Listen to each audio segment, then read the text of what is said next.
Wednesday, September 11th, 2019. If we could, please state your name. Greg Lapine. John Devereaux. Richard Riley. Laura Gandia. Tom Cooney. Tom Cooney. I'd like to appoint both, Tom Cooney to the board as a member this evening, because you're still an alternate. And I think, Greg, they may have already switched you to a full-time, but just to be safe, I'll appoint you to the board tonight as well. You better, because they didn't tell me. No? Okay. You're still sworn in. I'm not sure they would. That's true. But in either case. Okay, So I'll 1, check with 2, 3, 4, 5. Oh, wow, we have 5 persons on the board this evening. That's great. So for those of you who are not aware, we have an agenda this evening. We have, I think, 5 cases on the agenda this evening. First on the list is case number 2019-04. If I can, I'll just read the specifics real quick. The name of the applicant is Denise Bernard, Van Tenek, Inc. The same as the owner of the property, location 271 Dairy Road, Litchfield, New Hampshire, map 2, lot 47. They were seeking a variance from Article 601, Section P. I have received a communication from the applicant that they would like to formally withdraw their application, so that case will not be heard.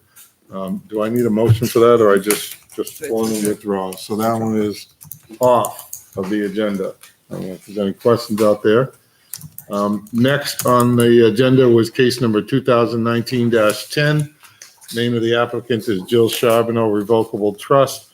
Owner of the property involved is Mel's Funway Park, LLC.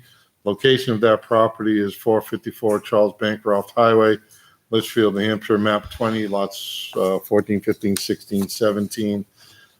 This was an appeal of administrative decision. And I know, Laura, you've been handling that for the board, so if you... Yes, and we did receive a request to continue this matter from the applicant's attorney to November 13th, 2019. Right, and I know Attorney Hollis, you're here. Would you like to speak on that, or we can just No, make a motion on that? I don't think, unless you have questions, I but don't think we have any questions at this point. we also consulted with the affected party. They actually requested that we do this. So I will make a motion to continue case number 2019-10 to November 13th, 2019. I have a motion to continue the case. Do we have any Second. seconded? I have a second. Any further discussion? Continuance means defer, right? Defer to next We're month. going to continue this until November 13th. November 2 13th, months. 2009. No, October. Is it November?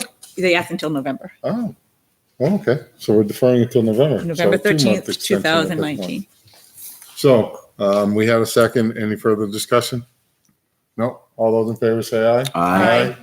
Opposed? Motion carries 5-0 on the continuance for 2019-10. Thank you. Thank you. Next on the agenda, 2019-08. Name of the applicant is John Noseworthy. The owner of the property is Janet McQuestion. Location of the property is 124 Hillcrest Road, Litchfield, New Hampshire, map 15, lot 14. The applicant is seeking 2 variances on this request. My understanding is it's subdivision, which I'm sure we'll hear more about. Request for variance from section 300, article 310 to allow construction of a single-family home with 133 foot of frontage on Charles Bancroft Highway where 150 foot of frontage is required. Second request is for a special exception from section 1208.00 to allow an access road with cul-de-sac, a section of which will have to cross some designated wetland and wetland buffers. I also have a note here that I was questioning, like, how much of an impact, which it wasn't explained, I don't believe, on the initial application. So I'm sure you'll get into more on that one. For those of you who are not aware, what we'll do is we will hear from the applicant or whoever's representing the applicant on the particular matter. The board may ask questions back and forth. At some point when we feel we've heard all of their responses to the criteria for the variance, we would open the meeting up to public responses, either in support of or against the particular request that we're discussing. That would be the time for the public to speak. So until then, I mean, if you have something to say, feel free to raise your hand, but we'll certainly get to you when we come to the public input for each individual case. So with that being said, I'd like to open it up if you want. Go ahead, introduce yourself, and let's get started. All right. Thank you very much. Good evening, everyone. My name is Tucker McCarthy. I'm an engineer with Keach Nordstrom Associates. We are the engineer of record on this project. Just want to kind of introduce our project team that I have with me here this evening. Morgan Hollis is the attorney representing the applicant. With us is Rick Charbonneau, as well as John Noseworthy, who is the executor of the state and the applicant on this project. And then Joshua Bryan is also with Keach Nordstrom, and he is our certified wetland scientist. And he will help me when we get into the special exception application. So as you mentioned earlier, this is address is 124 Hillcrest Road, map 15, lot 14. This lot has frontage on Hillcrest Road as well as Route 3A or Charles Bancroft Highway. It is a long, skinny lot that has two sections of wetlands. There's this large wetland complex on the back third towards Charles Bancroft Highway. And there's also a small channel that our proposed road crosses. Pointing out there. So the proposal that we are looking to do is for a 16 lot subdivision. There is an existing house here on the corner that will remain on its own lot. And then we are proposing 14 new lots and single family houses off of the new road and cul-de-sac. And then the 16th lot would have frontage on Charles Bancroft Highway. And that is the lot that we are seeking the variance for this evening. So as mentioned before, we are in front of you this evening for a variance for a reduction in frontage from the required 150 feet to 132.8 feet. And also for a special exception. So what we are looking to do is a open box culvert across that wetland. And we are going to have 520 square feet permanent impact and 17,947 square feet of buffer impact. Can you repeat that again, please? Sure. 500? 520 square feet of permanent wetland impacts. And then the buffer impact is 17,947 square feet. I do have some reduced size plans here that, if the board is okay, I'd like to pass them out. Kind of shows an overview of the subdivision. And then I also have a blow up view in the area of the wetland crossing. Let me pass those out. Okay. And then also we have some tax maps for you. We also have Josh, our wetland scientist, put together a report in regards to the special exception report. I do, yeah. Let me just grab it for a second.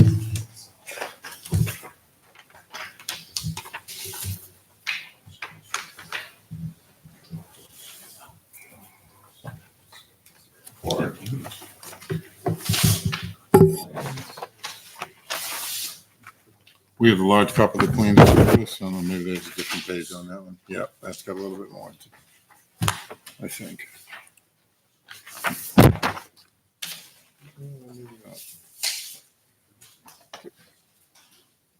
Give me a copy of the report. I just got to make sure I have a copy of everything for the file, for sure. Yeah. I can give you extras too. Nope. File cabinet's too full as it is.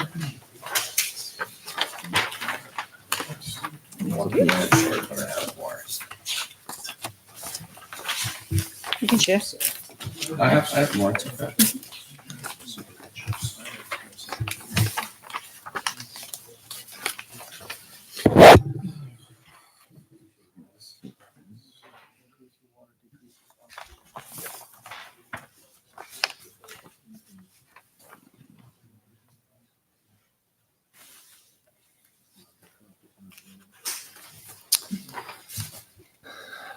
So I know it's kind of a lot of information in front of you guys to kind of chew on. So would the board prefer that we go discuss the variance application first or special exception first?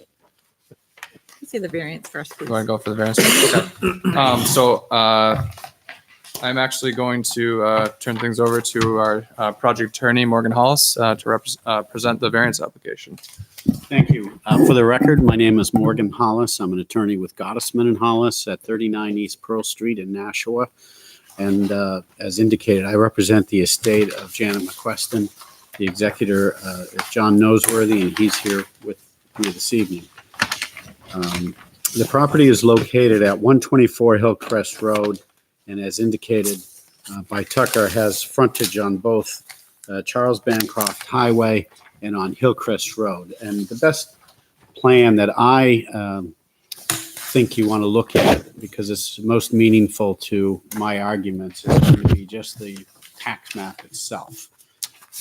The plan that was submitted with the application shows what's proposed, so you have an understanding what everybody's trying to do. It also shows what the lot would look like if you granted a variance to allow a separate lot to be subdivided off. But as you can see in the yellow highlighted area, which is lot 15-14, the subject premises, it is a range lot. You're all maybe familiar with the long range lots in Litchfield, and they run from the river back, bisected by Charles Bancroft. And in this case, they also used to be bisected. You'll see in the middle by the old railway, which ran through Litchfield. This particular property, the range lot, as you can see, has a couple of front lots cut off from it right at Charles Bancroft Highway. And what I did was go back and do a title search to determine, if I could, what was the genesis of those lots and the fact that they ended up leaving this one lot with frontage which is less than the zoning ordinance. Typically, you couldn't create one by the planning board, so I anticipated I would find they were just deeded out prior to the existence of zoning in Litchfield. And the record reflects that they were deeded, they've been in the McQuestion family for over 100 years, and they were deeded out from one McQuestion to another in 1923, in 1927, and then the other lot was deeded out in 1943. So those two lots were held by the McQuestion family. And then over the years, most recently over the years, they've gone to other people, one of which is related, in fact, still to the McQuestion family. But that is how we came to this unusual lot with only 132.8 feet of frontage. Essentially, they cut lots out and gave them to the family and left the other piece remaining. Could I just interrupt you there? Yes, Are we talking about lots 15-12 and 15-15? that's correct. The two cutout lots. So do they have enough frontage? They do. They do. One of them does not, and I'll get to that because there are several lots on this map that do not have the required frontage. You can probably see it as you look, but I enlarged this on my screen and wrote down the frontage, so I'll be reciting what they are. The one which is 15-15 does not have adequate frontage. Anyway, this lot, as introduced by Tucker, is a very long and deep lot, and it has the unusual shape right there at Charles Bancroft Highway. If you've driven by it, you'll see somewhat older homes on either side of a cornfield, and the cornfield is the lot that we're looking at, the area for frontage.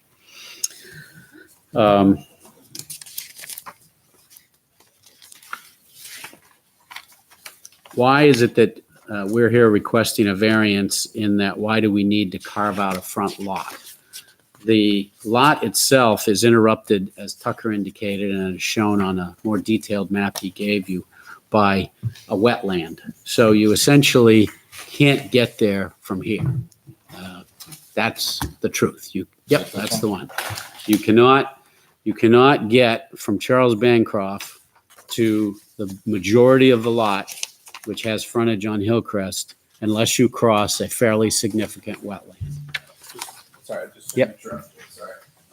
That blow up with this color up of this skinny stream here, That's in the back. that's actually this wetland right Right. here. So what Morgan's talking about is this area here, Oh, I see. which dissects access to this lot. So that prevents access from Albuquerque? This is Hillcrest. Hillcrest, That's Hillcrest? Right by the.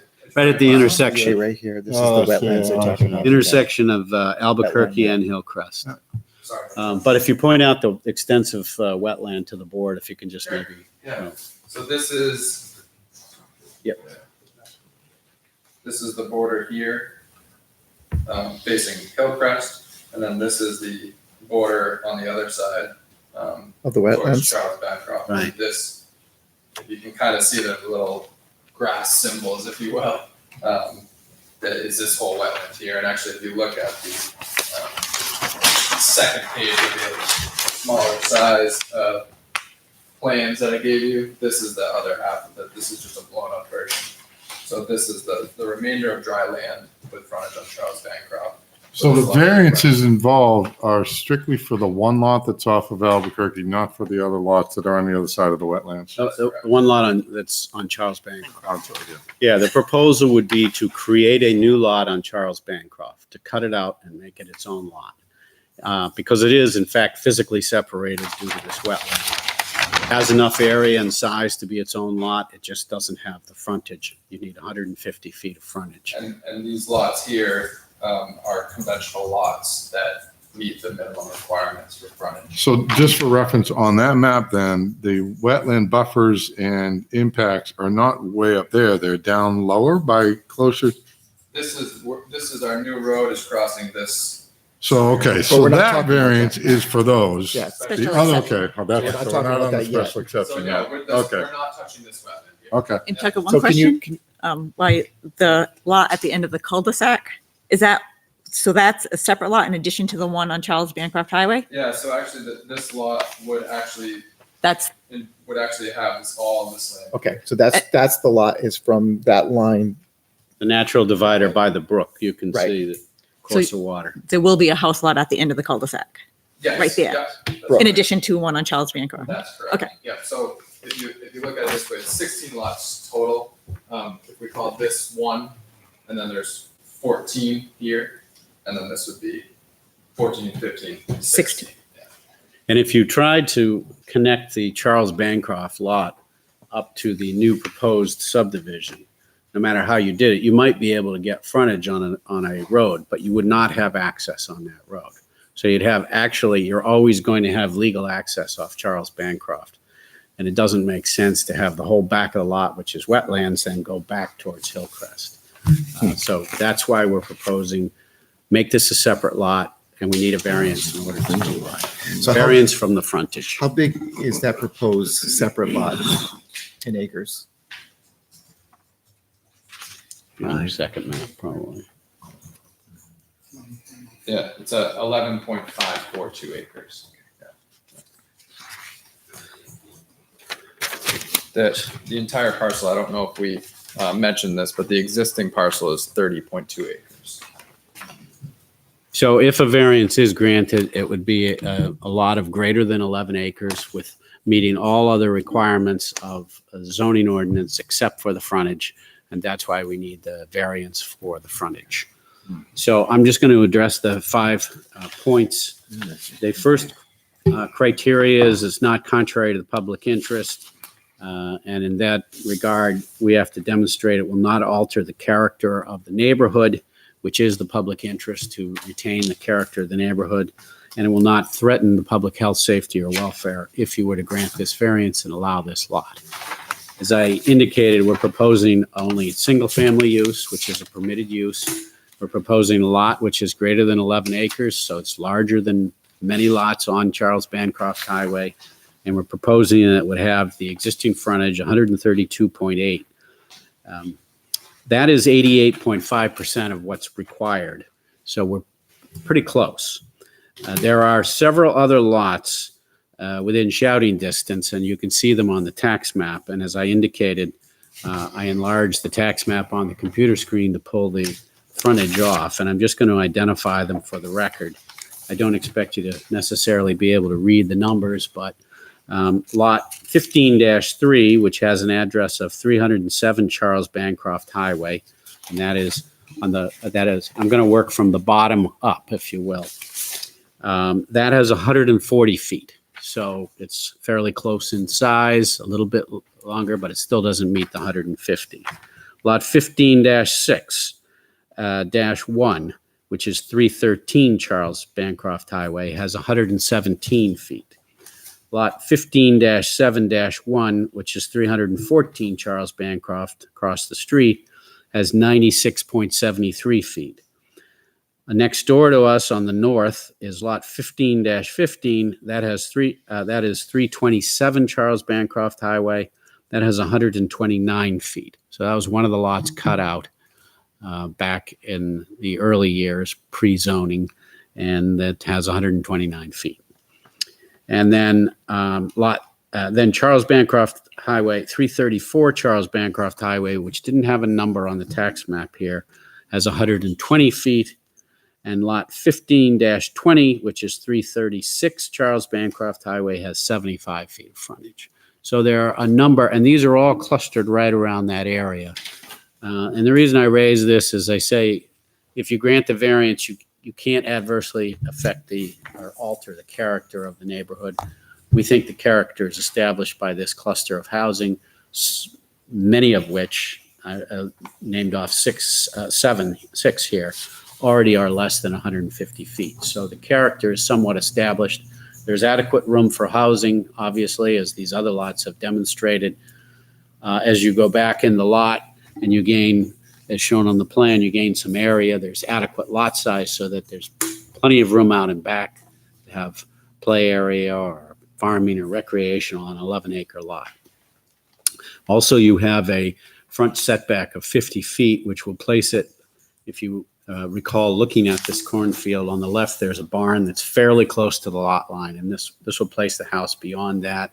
It will place it back in the same vicinity as the house on its right as you face it. So the houses will not be on top of each other. There'll be adequate space. And then it won't threaten the health, safety, or welfare. The general purpose of an ordinance with regard to frontage is to give yourself adequate spacing between homes. As I've argued, there are a number of other lots that demonstrate there's adequate spacing. It's also to make sure there's adequate sight distance for driveways. This happens to be on a section of the road which has good visibility. The driveways are some distance apart, and there's adequate room in there to allow another driveway. And then finally, there's plenty of room in 11 acres to find, although much of it's wet, there's plenty of room to find septic space. And this could not be subdivided unless and until we meet the requirements for septic anyway. So we believe there's plenty of room and good soils to allow that.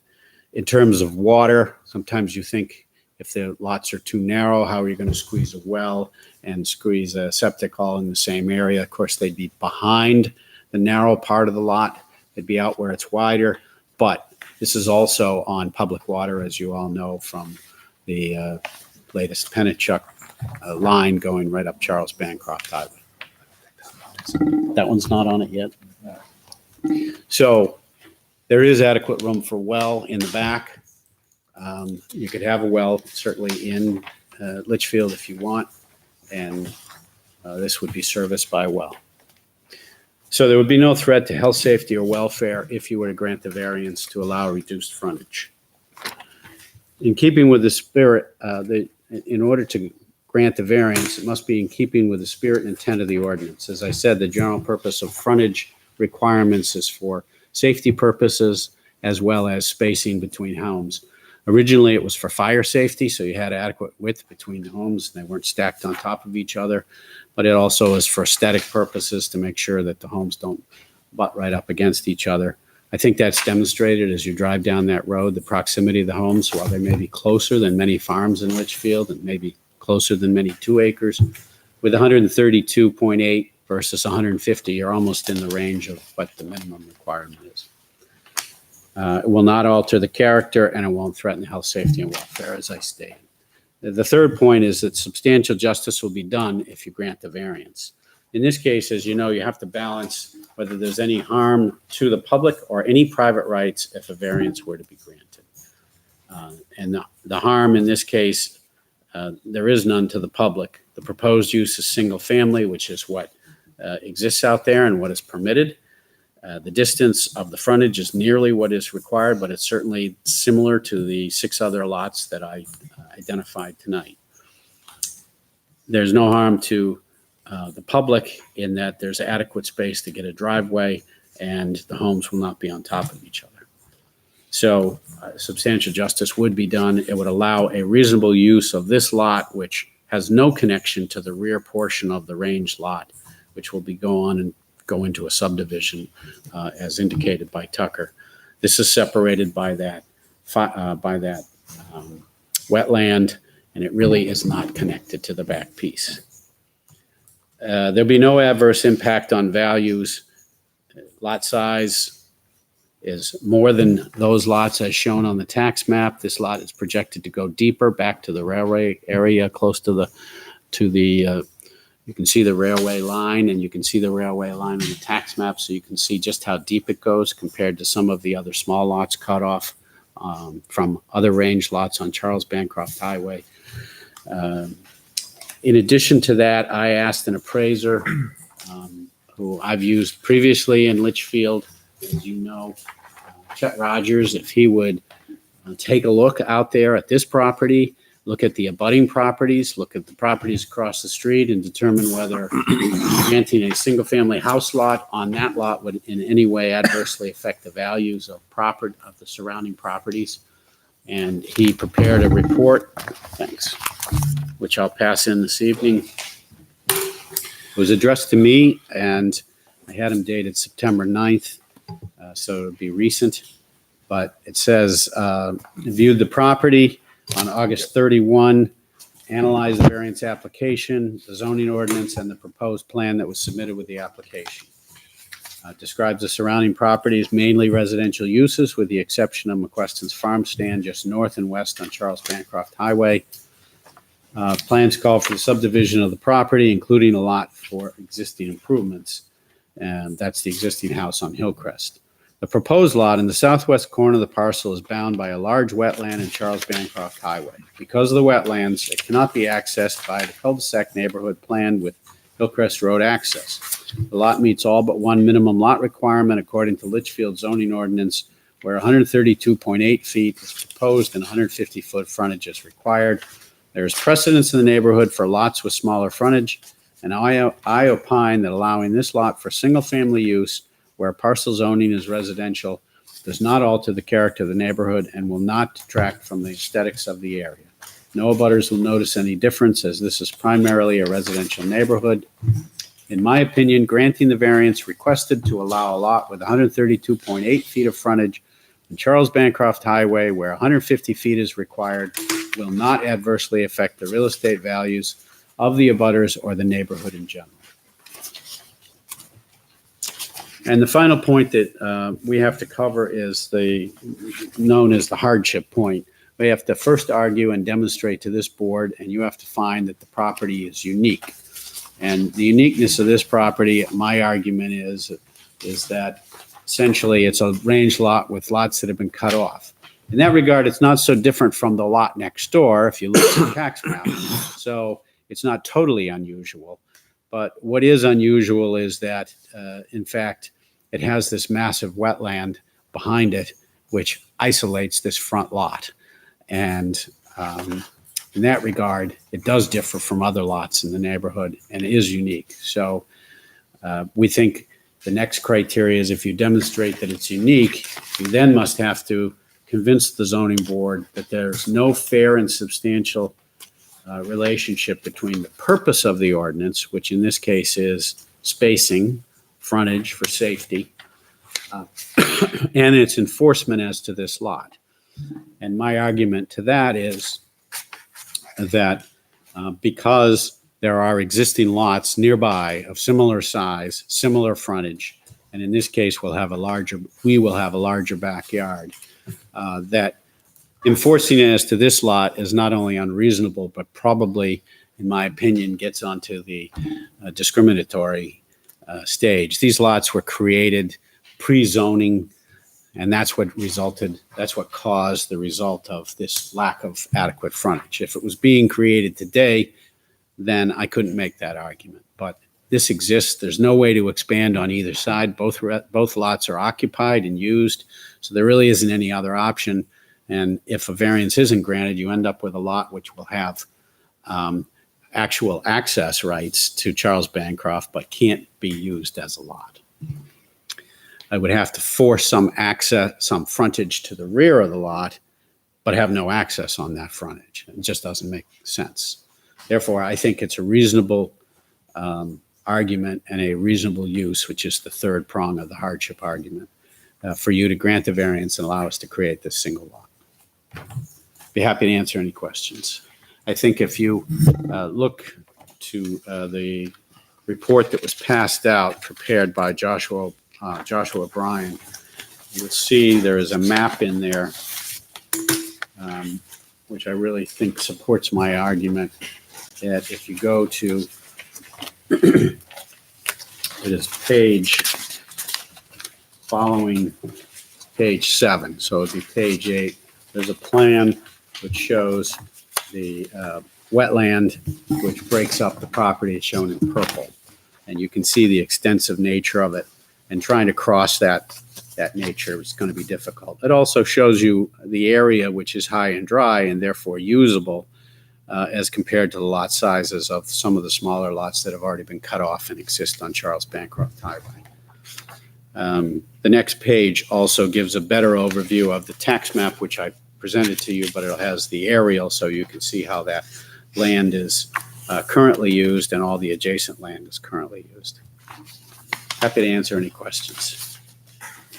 The wetland you're talking about that's EM 1E on the map, the purple, is that what that says? That's correct. Yep. And then also PFO 1E.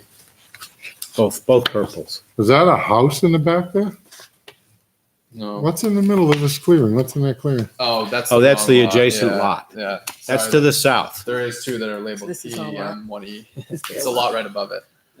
Oh, so this little thing with the cul-de-sac, that's not what we're That's looking at correct. on the map, huh? That's what exists out Yeah. there now. Oh, okay, so it's this We're way. the next lot Oh. up, the northern lot.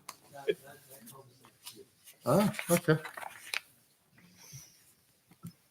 So you can see the extensive nature of the two areas of wetland that exist out there, and they're actually separated by that former railroad line. And that's the only reason it's not all wetland. They essentially built up a railroad line to cross it. Is that what that is, right there in the middle? That's right.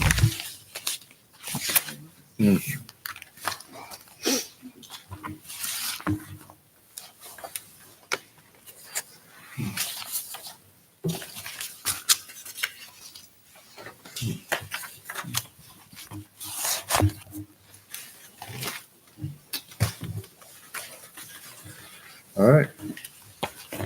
Any questions from the board before I open it up to public? I didn't have any. No? No? No, complete. Good, complete. All right, at this time, I'd like to open the meeting up to the public. If there's anybody that would like to speak with regard to this case, either in favor or against. Yes, I need you to state your name and address, please. Marion Colby, 323 Charles Bancroft Highway. You got that? Thank you. Go ahead. I'd have it come up to the microphone. Yeah, if you wouldn't mind, just come on up to the microphone so we can catch you. We got to make sure that everybody out there can hear you too.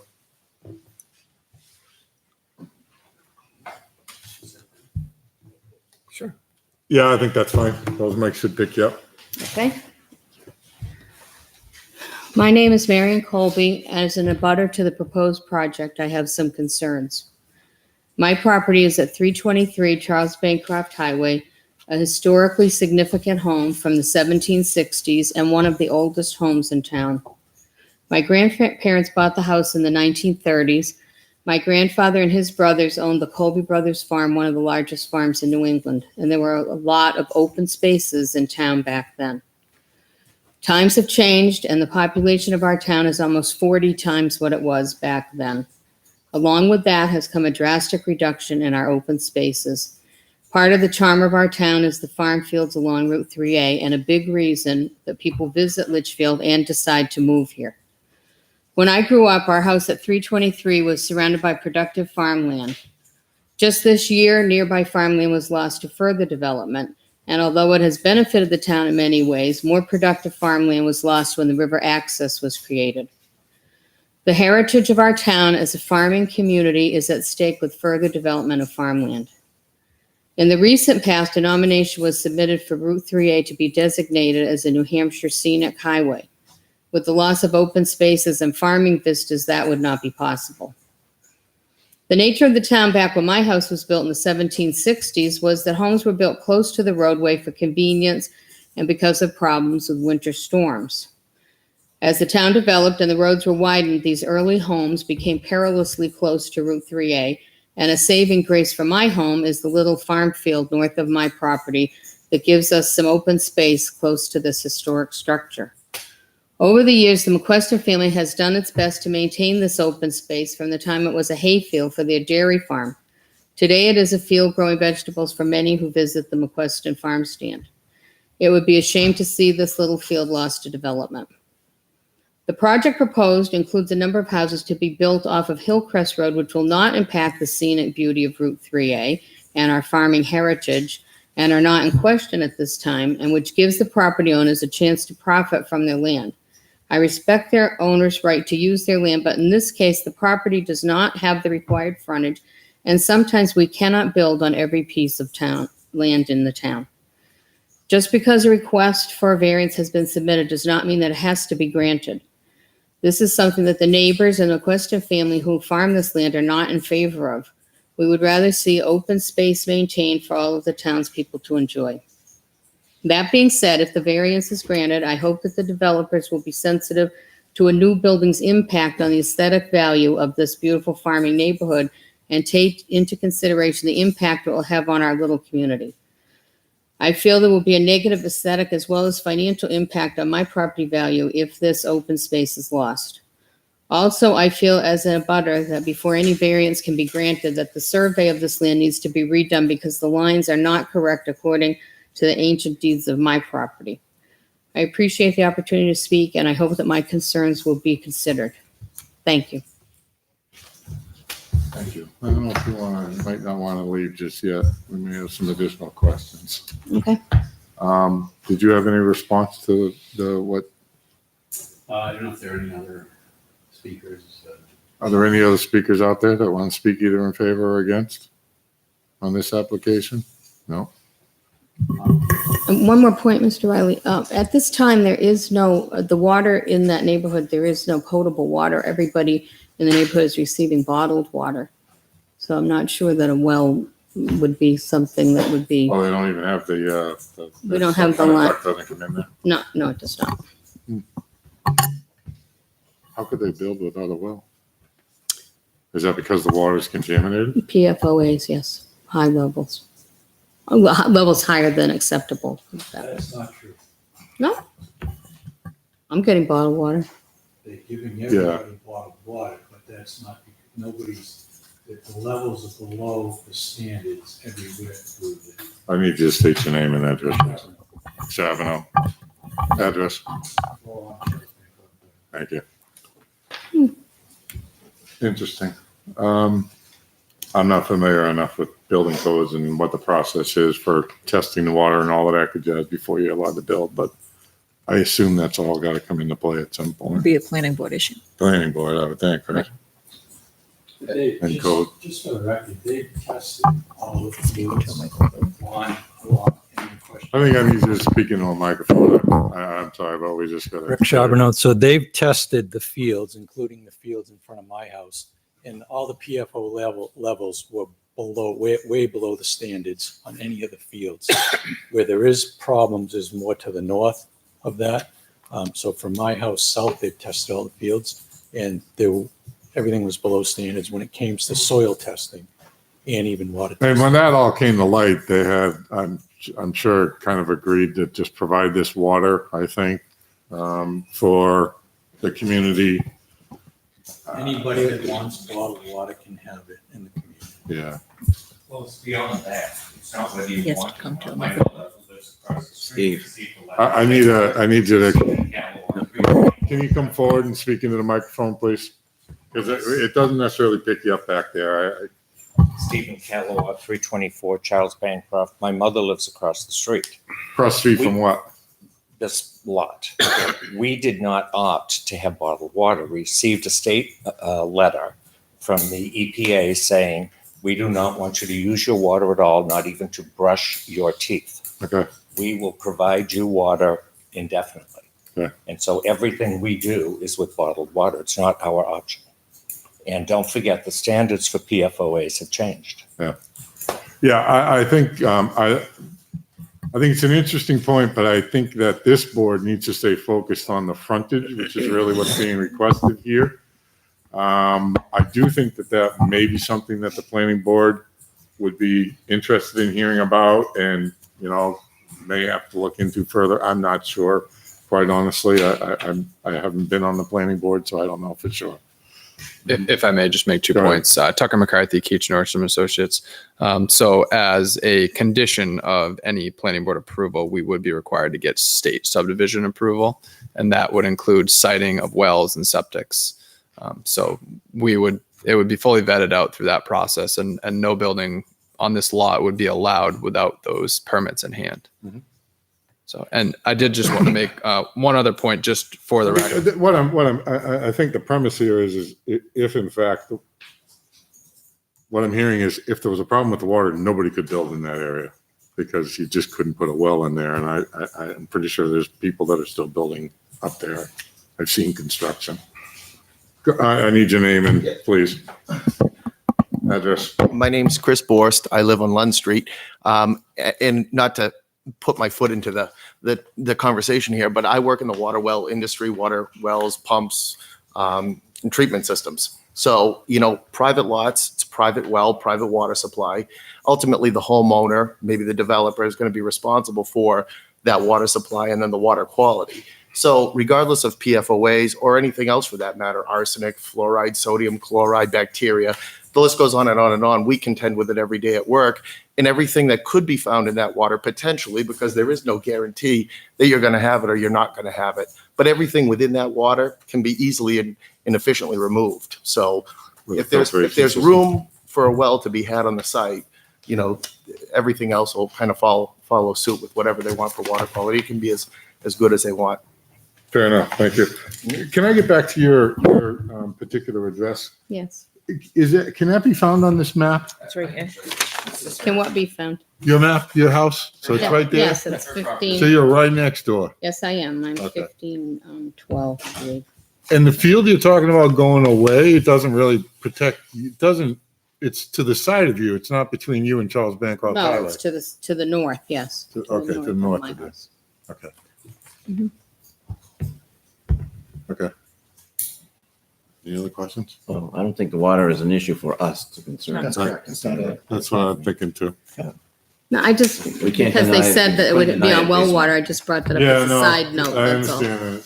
It really had nothing to do with Piqued my my original. curiosity too, but then I decided I don't want to go down that rabbit hole because I think it's not really the No, board's I purview. understand, but that wasn't in my initial, comments anyway. Anything else? You can let. Thank you very Okay. much for your input. I Thank you. appreciate it. Okay, I don't think we have any other public input based on. what Yeah, we've heard the only so thing far. I would add, Mr. Chairman, is in response to, it's always desirous to have your neighbor maintain a cornfield for your buffer and protection. It's not her property, but also I would say what I said before, which is you could create a lot and put a house there and have road access without a frontage variance, in that the lot would just have to have frontage on another road somehow, extending the lot all the way back up towards Hillcrest, which makes no sense whatsoever. But you always could have a structure there with access on it. You could have it if you put a house on it now and put a little road in off of Hillcrest and made a very large lot. So it was just 2-lot subdivision. You could have a house there. So it's not like that will be preserved if you don't grant the variance. That's the point I guess I want to make. There are options available. They end up with terrible lot configuration, and it doesn't make sense to have a lot with access on Charles Bancroft, but not be known as a lot on Charles Bancroft. Yeah, and as a private citizen, I've participated in some of the surveys that the town has done around the preservation of farmlands and so forth. But at least as a board member, we kind of have to take each individual case and decide on its own merits, and not look at the big picture and say, well, we can't, we're going to deny this because it's taking away. I mean, that's the planning board's responsibility to develop those kind of strategies and so forth on a case-by-case basis. I think we just have to look at the facts that are being presented here. Any other questions from you guys? All right, then I guess at this point, if we're all set, we can close public input, I think. I'll take a motion. I'll make a motion to close public input. I have a motion from Laura to close public input, seconded. I'll second. Seconded by Greg. Any further discussion? All those in favor say aye. Aye. All right. I'll run through these one at a time. Sure. Granted the variance not contrary to public interest.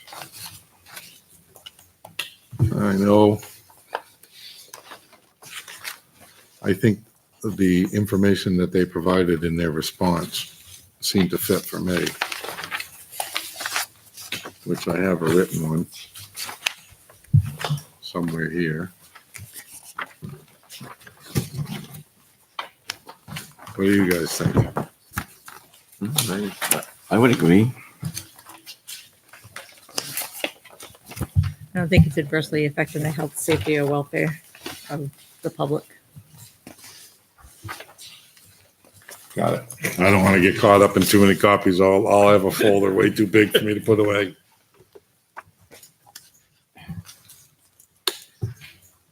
It is a single family home that's going in there too, And that's surrounded by single-family homes. with sufficient land. I mean, I was surprised it was only a 50-foot setback on Route 3A. But it still seems to be, if that's what everybody else is abiding by. Well, and they're gonna try to and push they it can further easily do back, that. which, they can work with the planning board too. Yeah, So exactly. it's not all lined up. I thought about a stipulation, but I Yeah, they got don't that- even think that's You got that necessary. barn, which is right next door. I wonder if that's 20 feet away. That probably isn't. Right. That red barn. How about spirit intent? I think the spirit is meant they're meeting 88% of what is required. Mhm. Yeah, right. What do you call it, 88%? That's what the applicant put forward, 88%, given the frontage that they're proposing. And there's good visibility on the road? Yes. I saw from the pictures and the photograph, but there does appear to be plenty. I know that area too. Next one. Granting the variance would or would not do substantial justice because Oh, I think the fact that it allows somebody to build a house, I mean, the fact that those properties were deeded so long ago, Mhm. and there really is no way for them to change that at this point in time. I'm not sure what the alternatives are. Well, this one in particular, there's not much you do unless you want to create more wetlands impact. Well, that's what I was thinking. I don't even know how you This could go another direction without being in worse shape. this property is unique. In That's its for situation. sure. For sure. Well, the proposed subdivision makes that little piece of the lot unique. Well, no, what I'm saying is that for this area here to actually have this being a buildable lot, Yeah. if you want to try to go in from another direction, you're going to have to blaze through this, all this That's true, too, 'cause wetlands, there's which no way to is, get there anyway. this is like, Yeah, yeah, yeah. it's huge impact to the wetlands. So you can't. That's why this is a unique Mhm. piece of This is property. gonna- Yeah, I It's actually suppose, a yeah. huge lot. When you look at it, it comes all the way back here. These are the lines. I know. it's 11 That's acres. all lines. Oh, there's a lot. Right, it's 11 acre lot, so it's big.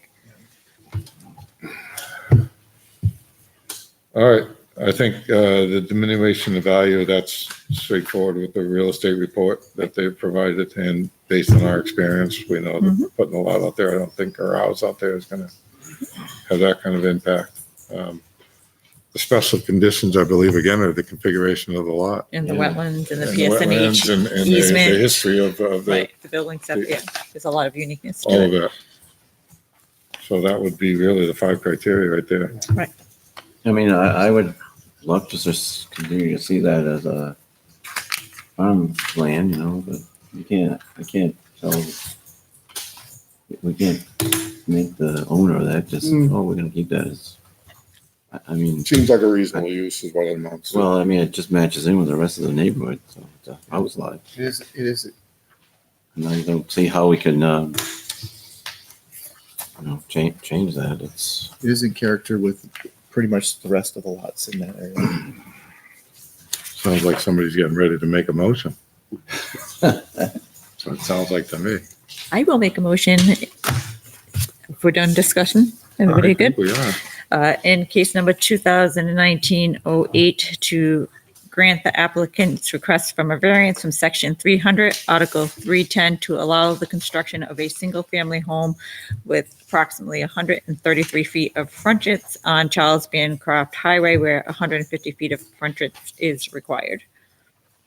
So what did you say? Approximately 133? 30 feet. 133 feet frontage. 133? That's what Or he would it has. be 132? He's got 133.8 or? I said- Oh, I wrote 133. You're saying 132.8. yeah, 132.8 is what they're 132? requesting. What would, Round down? 132, or we can just say with approximately 133 feet of frontage as presented. Is an approximation good enough for that? As presented, you can always go back to where he presented in the Okay. plans. All right. If you're I'll good with second that You're the motion. legal guy. Second. All right. So I have a motion from Laura, which was very long. Repeat it. As usual. Good. And I have a second. And so, do we have any further discussion? No? No. All right. All those in favor, say aye. Aye. Aye, opposed? So that motion for the variance carries 5-0. Now we can tackle the special exception piece. You guys want to move on to that? Feel free. Sure, yeah. Thank you very much. So Josh, our wetland scientist, is gonna join me up here. He can speak to some of the more specifics. We have been out on the site. I've been out on the site. We did a site walk with the planning board and the conservation commission.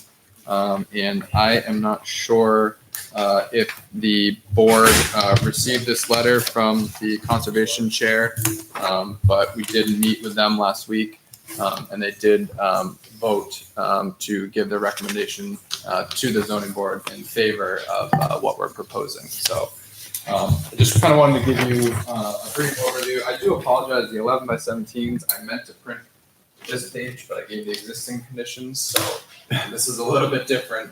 But again, these lots have access off of Hillcrest Road for our new road with lots on either side with a cul-de-sac at the end. This is this large wetland with the other lot here that we just discussed. So there is a small wetland stream channel that cuts through this area here. And as you can see, we have a fair amount of dry land here, and then a fair amount of dry land on the other side of that wetland stream before you get to this large wetland complex that just wouldn't make sense to impact that. This stream is, it's actually fairly deep. It's not that wide. It is an intermittent stream. So if you go to the last page on the small size plans that I handed out, I just kind of wanted to do a blow up version so that it was easier for you to kind of zoom in on this area specifically. So our new road comes in, and we have some stormwater practices, as I'm sure you can imagine. Where this wetland is located is sort of a low point. So when we design a road, water flows downhill. It makes most sense to do our stormwater management at the low point in the site. So if you look at the right-hand side of the page here, we show it looks like there's a separate basin with stone that goes into a larger basin that is an infiltration basin. It's very favorable soils out here. We didn't encounter any groundwater in any of the test pits that we dug. It's very good soils, sandy soils. So we're doing some treatment and infiltration, and then we're doing the same thing with sort of offsite flow from where the houses would be developed on either side. So as you can see, as highlighted in the green areas with the kind of the dot pattern, that shows the area of buffer impacts that we're proposing, total being 17,947 square feet. And this roadway cuts through over this wetland. And if you can see, there's kind of a line that's highlighted in blue. So what I had Josh do is I had him go out and flag. There is, like I said before, it is an intermittent stream. There is a small sort of stream channel that cuts through there, which is highlighted in blue.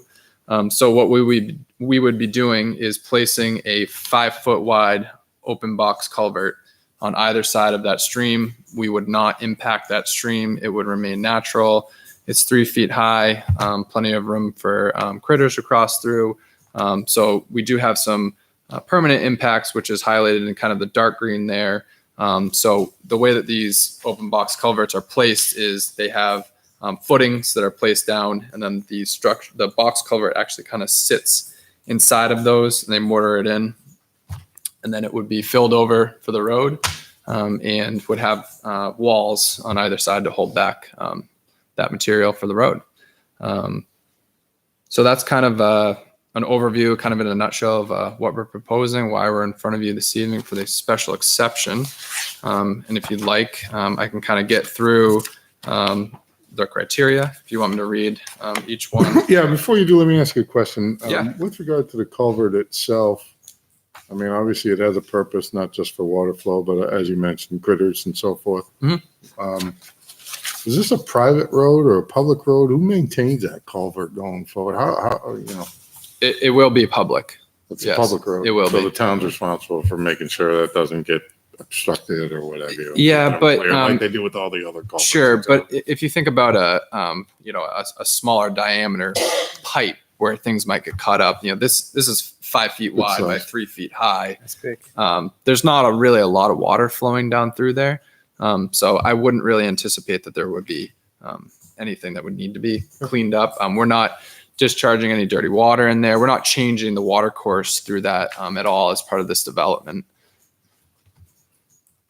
Okay, All right. go for it. Sure. So I had Josh pull together this report. So I do apologize. The paperwork that we submitted with our special exception, some of the language talks about a box culvert that we were originally planning to span the entire wetlands.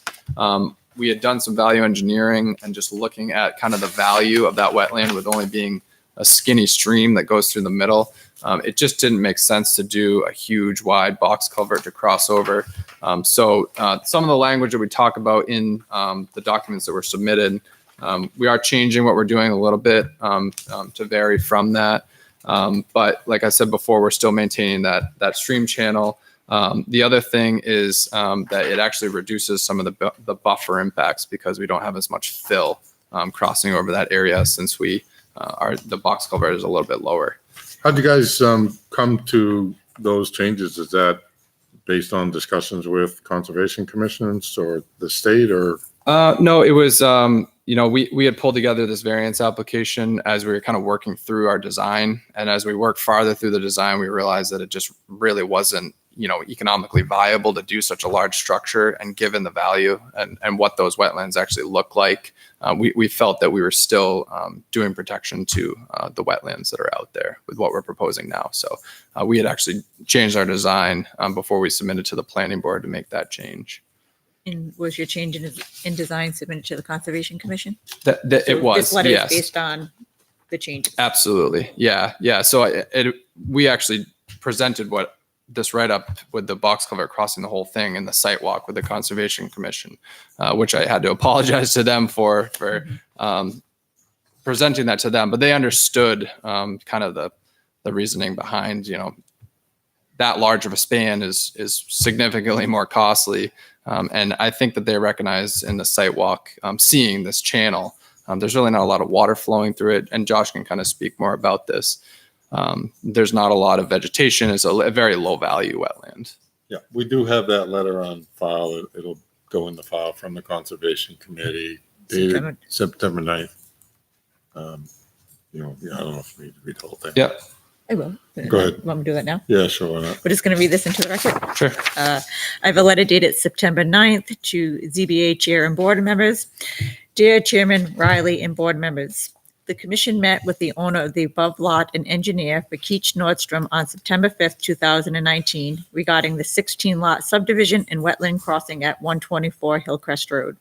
We have no objection to the use of the concrete box culvert to cross the intermittent stream. In addition, we understand and have no objection to the 416 square feet of permanent wetland impact and the 17,947 square feet of buffer impact. This concludes our comments. Sincerely, Joan McKibben, Litchfield Conservation Commission Chair. Yeah, and when I did explain to them exactly what I explained, the change in the box culvert to them, so they understood that. I think that when we did the site walk, their main concern was that stream channel from the very beginning anyway, so. So you want me to get into the criteria now for the special exception? All right, sure. So section 120801, criteria for granting a special exception. Special exception for uses within a wetlands conservation district may be granted, provided the following conditions are met. The burden of proof shall be upon the applicant, who shall furnish engineering and hydrological data as is reasonably necessary. Economic advantage alone is not reason for granting a special exception. I just want to make sure you guys are reading the report that Josh has that I handed out tonight. Okay, I just want to make sure you're following along. So number one is the proposed use, construction, and or alteration shall be constructed in such a way that does not unduly restrict the flow of water. This condition needs to be addressed in two separate ways due to the proposal of a direct wetland impact and associated impacts for stormwater mitigation that will be within the 50-foot naturally vegetated buffer. In the pre-development condition, the flow of water runs north to south within the narrow wetland at the toe of the ravine. Precipitation generally infiltrates the well-drained sandy soils at a rapid rate. Eventually, after evapotranspiration, what is left within the soils discharges into wetlands via groundwater and carried southerly off-site by wetlands and streams. The proposed permanent roadway crossing will have no impacts or restrictions on the flow of water. We propose an open box culvert that will span the intermittent stream channel. The reasoning for this is to not interfere with the existing flowage path and to maintain suitable crossing area for wildlife. There will be minimal other wetland impacts to the adjacent wetland and efforts to construct the footings required for the open bottom structure as well as grading. We have reduced grading within this area by use of vertical head walls. Total wetland impact of 520 square feet is being proposed for this project. The stormwater mitigation design will allow waters that fall on impervious surfaces to be caught and retained until being able to infiltrate into the soils. The post-construction detention pond and level spreader will manage the stormwater within a system of best management practices. Stormwater will discharge from the site in the same manner and locations as the pre-development conditions. In other words, the overall flow of stormwater is not restricted by this proposal. Can I ask a quick question? You said Yep. 520 square feet, but then Yep. I saw 400 and another number. Yeah, 416. Right. yes. So Josh can get into that. So we wanted to wait until we had input from the Conservation Commission before we started working on our state wetland application. And as we were looking at that, we wanted to make sure that we gave ourselves room. It's more of a temporary impact. We added a little bit of area on either side so that it would actually be able to construct the box culvert. So we would like that to be increased to 520 square feet for the record, if that's okay. But we don't have Conservation Commission approval for 520. They only give you the 416. True. I will point out the Conservation Commission doesn't approve plans. Right, They just I give a understand that. I'm just saying recommendation. they didn't give you Yeah, a favorable yeah. recommendation for anything more than the 416. Yeah, it's true. I mean, with the permanent impact we're proposing is 416. I don't know if Josh, you want to talk about that a little bit more?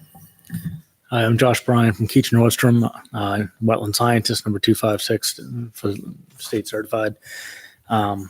This wetland's a poorly drained wetland. The reason why we increased the impact overall was to add in some additional temporary impacts for basically erosion control, silt socks, things like that. After talking with Tucker, when we were looking at the plan, I asked him what he had shown for the erosion control in that area where we're going to be building a vertical retaining wall to minimize some of this grading. And at that point, we kind of discussed it. We wanted to go with the easiest way possible using a silt sock. But in doing so, I wanted to make sure we accounted for any extra impacts by placing the silt sock. We're going to keep it out of the stream, but the impacts I thought were integral and for our presentation this evening, just to let you know that we are trying to account for the additional temporary impacts for erosion control. Yeah, now I'm confused. Is it temporary or permanent impact? So There's a 416 square foot permanent impact for the road. And then we're adding an additional 104 square feet for the temporary impacts for layman of laying down silt sock. So this statement of a total wetland impact of 520 square feet is being proposed for this project isn't really right. It's the cumulative between the permanent of 416 and the temporary of 104. Oh, because it's wetlands as opposed to buffer. Yes, sir. So it's a temporary wetland. Yeah, I apologize if we That didn't was clarify not to the okay, Conservation okay. Commission. Interesting. So we may make it a stipulation that the, Conservation Committee has to circle back on something like that. I don't know. We'll see. It could come up again. Anyways. We figured we would rather come out and come forth with it right off the bat. No, it's good. And it was good that you got Conservation Committee buy-in, I should say, but it would have been nice if it was like The additional everybody 100 was talking square about the feet. same Yes, numbers. exactly. I get it. Sometimes one foot lands before the other. Keep going if you would. Okay. So criteria 2 is proposed use is not in conflict with any and all of the purposes and intentions listed of this ordinance. Purpose and intent. The purpose of this ordinance is to protect the public health, safety, and general welfare by controlling and guiding the use of land areas which have been found to be subjected to high water tables for extended period of time. It is intended that this ordinance shall prevent the development of structures and land uses on and around naturally occurring and artificial wetlands because those structures and land uses may contribute to pollution of surface and groundwater by sewage or toxic substances. Although the proposed travelway may be considered a structure, it is not listed in the definition of structure in the town ordinance.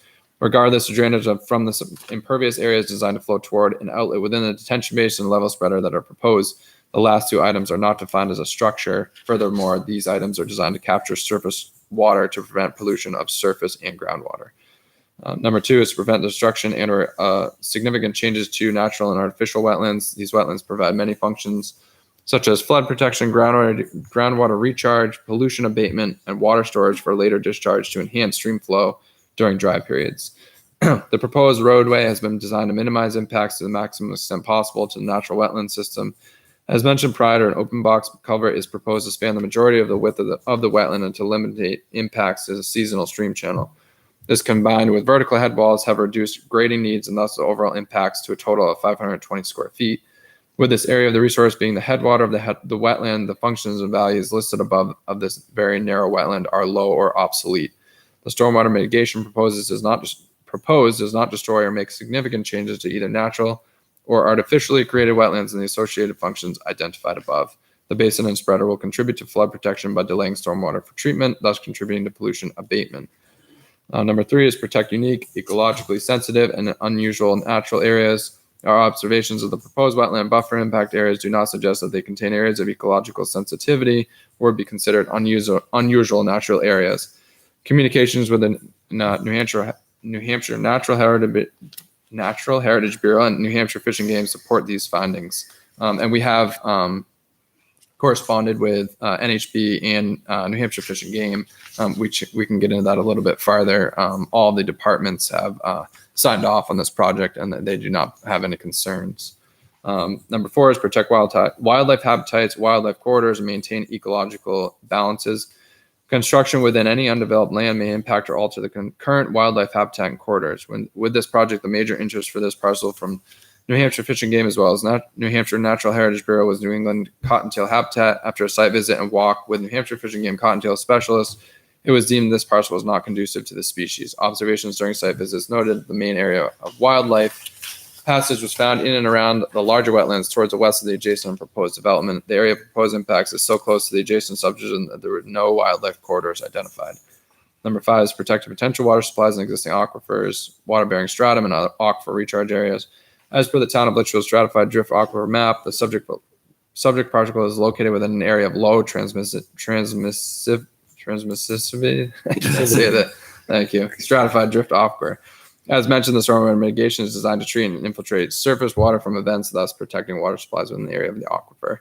And like I said before, all the test pits that we performed on the site, we did not encounter any groundwater.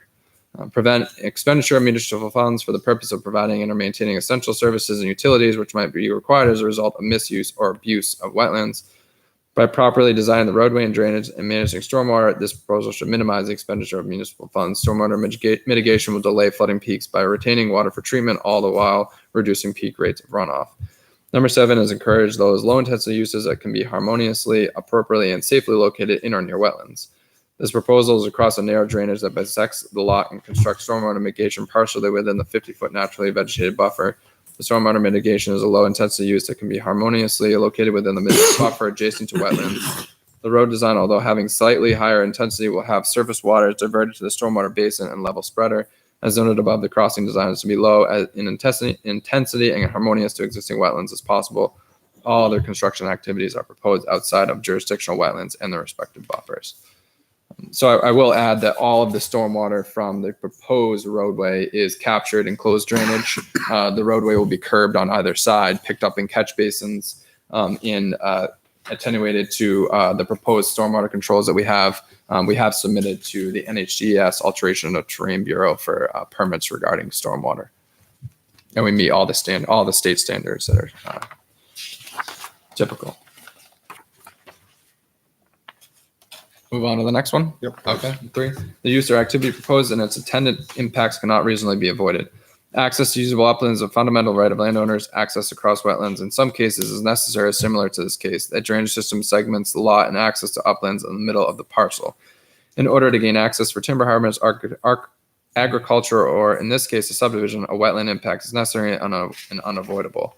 Detention basins and other stormwater management techniques location are often determined by topography and more often than not found close to wetlands. This low intensity use requires a proximity to the wetland in order to recharge groundwater or discharge into surface water. Number 4, it can be shown that the least damaging route and methodology have been selected and that which is being proposed is the best practicable alternative available. As mentioned previously, the direct impacts of the wetland have been minimized to the maximum extent possible. The impact location has been designed to be at the most narrow section of the wetland available. We are proposing the open box culvert to alleviate impacts of the inlet stream channel. Vertical head walls and reduced slopes and grading have been used to minimize grading activities. Impacts have been reduced to 520 square feet total by using these techniques. Number 5, it can be shown that reasonable and acceptable impact mitigation measures have been incorporated where necessary and appropriate to minimize wetland loss or degradation. As discussed in D above, the proposed impact is minimized to the maximum extent feasible for this project.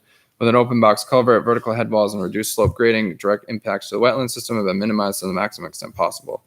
Whether stormwater management systems are being proposed within the wetland buffer, these low-intensity proposals, degradation of the wetland is minimized. For these reasons, compensatory mitigation is not warranted for this project. I guess number 6, no significant impact on the aquatic habitat or rare or endangered species as listed by the state of New Hampshire or federal government will result. As stated previously, both New Hampshire Fish and Game and New Hampshire Natural Heritage Bureau have been contacted.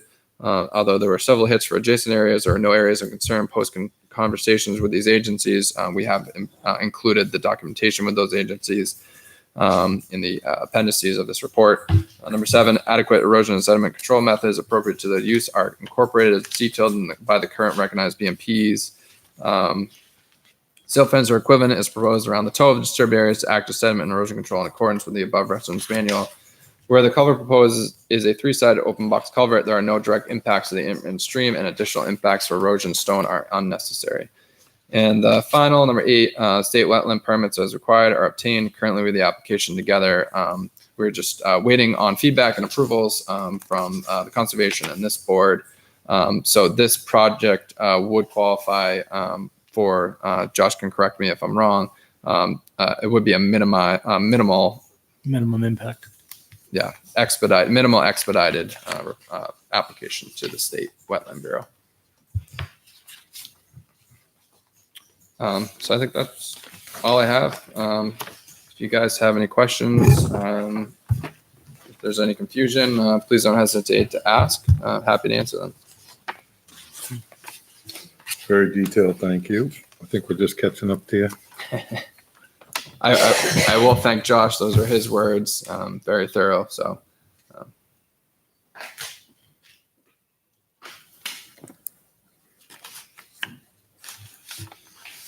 Oh, easier that I didn't have to read it. yeah.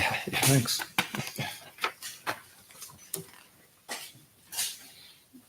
So there's some emails in the back of this that's what we're reading. between Josh and Amy Lamb at NHB, as well as In total. Kim Tuttle at New Hampshire Fishing Game. Josh actually met a representative from was it New Hampshire Fishing Game? Yeah, it was their New England Cottontail specialist. After discussions with Kim, she requested that he came out to the site. We went on a site walk, and after going through, he flat out said, "This is not a site that is conducive to New England Cottontail habitat. We don't expect to see it here." Went back, told Kim, and that was the response from Kim, saying that we're okay with this at this point. I know that in the town of Litchfield, Fishing Game has released New England Cottontail to try to bring the population back in certain areas.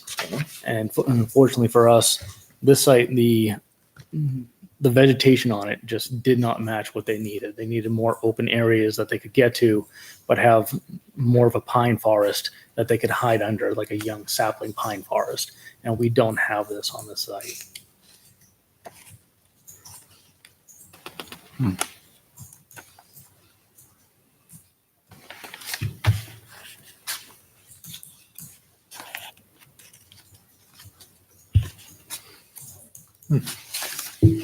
Questions?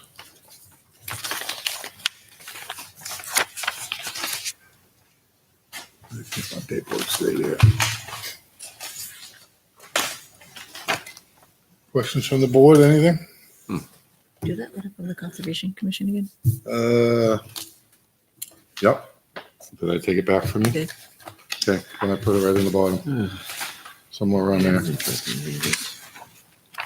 They didn't actually specify any numbers, I don't believe. Oh, they- Oh, 416, see that, yeah. Snakes, turtles. And I don't This anticipate. is still permanent, what are you saying? So that what's in question is the delta of temporary wetland impact. It's the only, 104. 104. yeah. It wasn't 104, that's 520, so yeah, you're right. And I don't anticipate that they would have issue with that. She was more regurgitating the number that I gave them. I think that they would understand the added impact and would probably like the fact that we're adding some area so that we can make sure that we have approvals to impact areas so that we can provide erosion control. So there isn't further impact to any wetlands. So the definition, what you're talking about, again, just to be clear, it's still 416 square foot of permanent wetland impact, Yes, sir. 104 foot, the new Yes, is sir. 104 foot of temporary wetland. For a cumulative impact of 520, which includes the permanent and the temporary. Yeah. Right. And that is, it's a separate line item on the state wetland application. Oh, okay.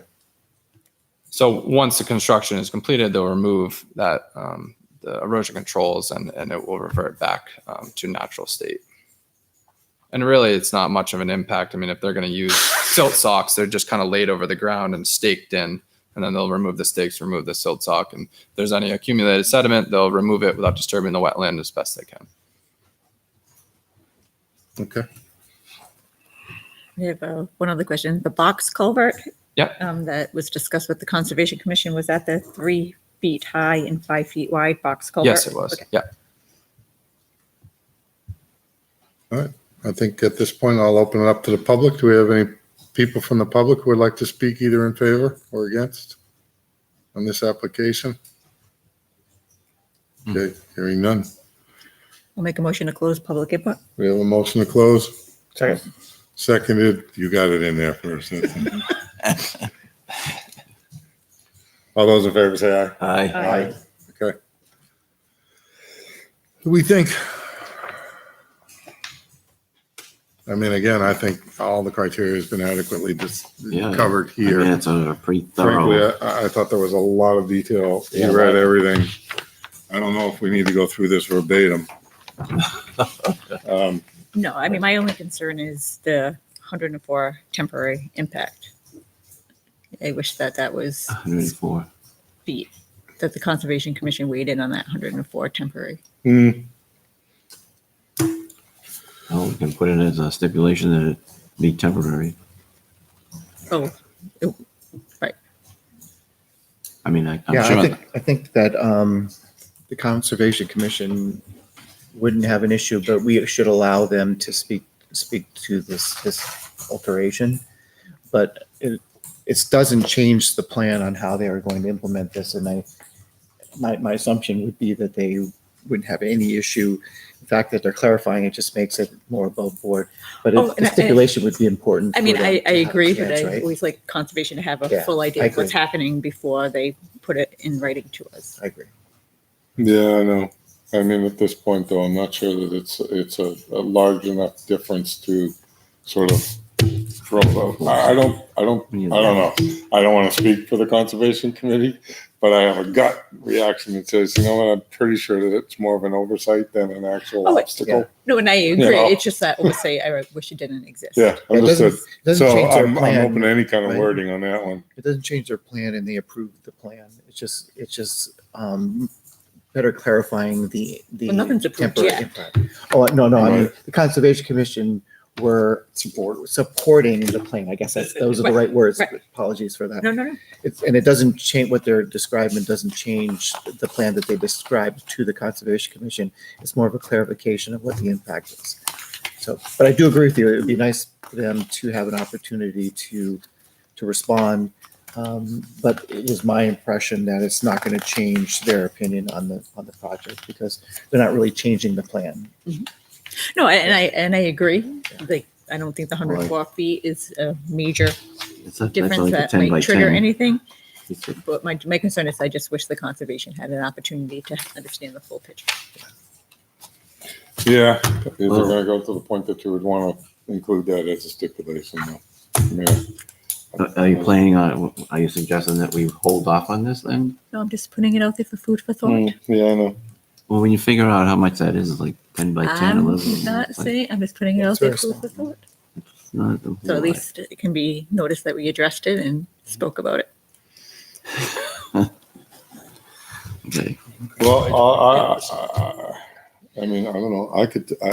I would make a motion to grant it with the actual numbers that he's presented without any stipulations. Well, one other stipulation that I was thinking about is that the box culvert be no smaller than the 3 feet high and 5 feet wide. As proposed, yeah, right, Right. for sure. But I just want to make sure like I don't want that to be any smaller No than, smaller. right, so minimum of that. Likewise with all the numbers. We, Right. about the state wetland permits. Well, those are required They're before required by they the would have to planning do board anything. anyways.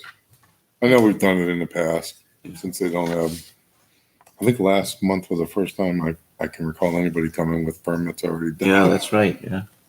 A long time Okay. since that's happened.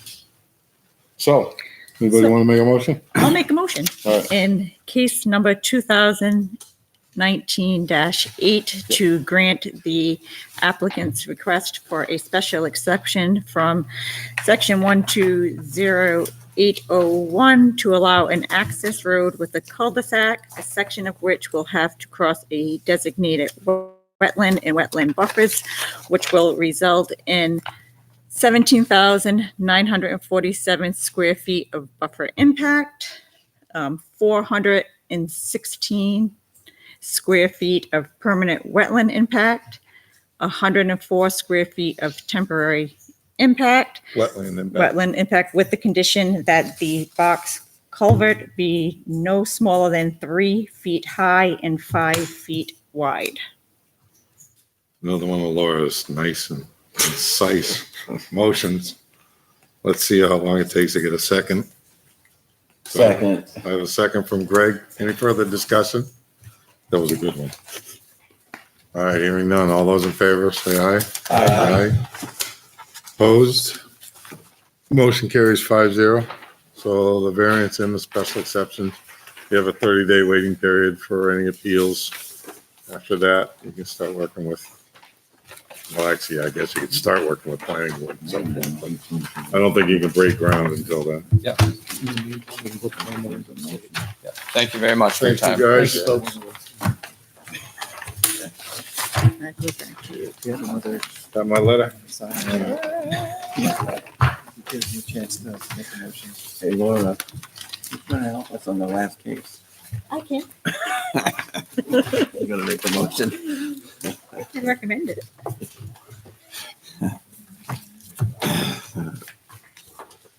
Thank you. It was a real good presentation. Appreciate it, all that detail.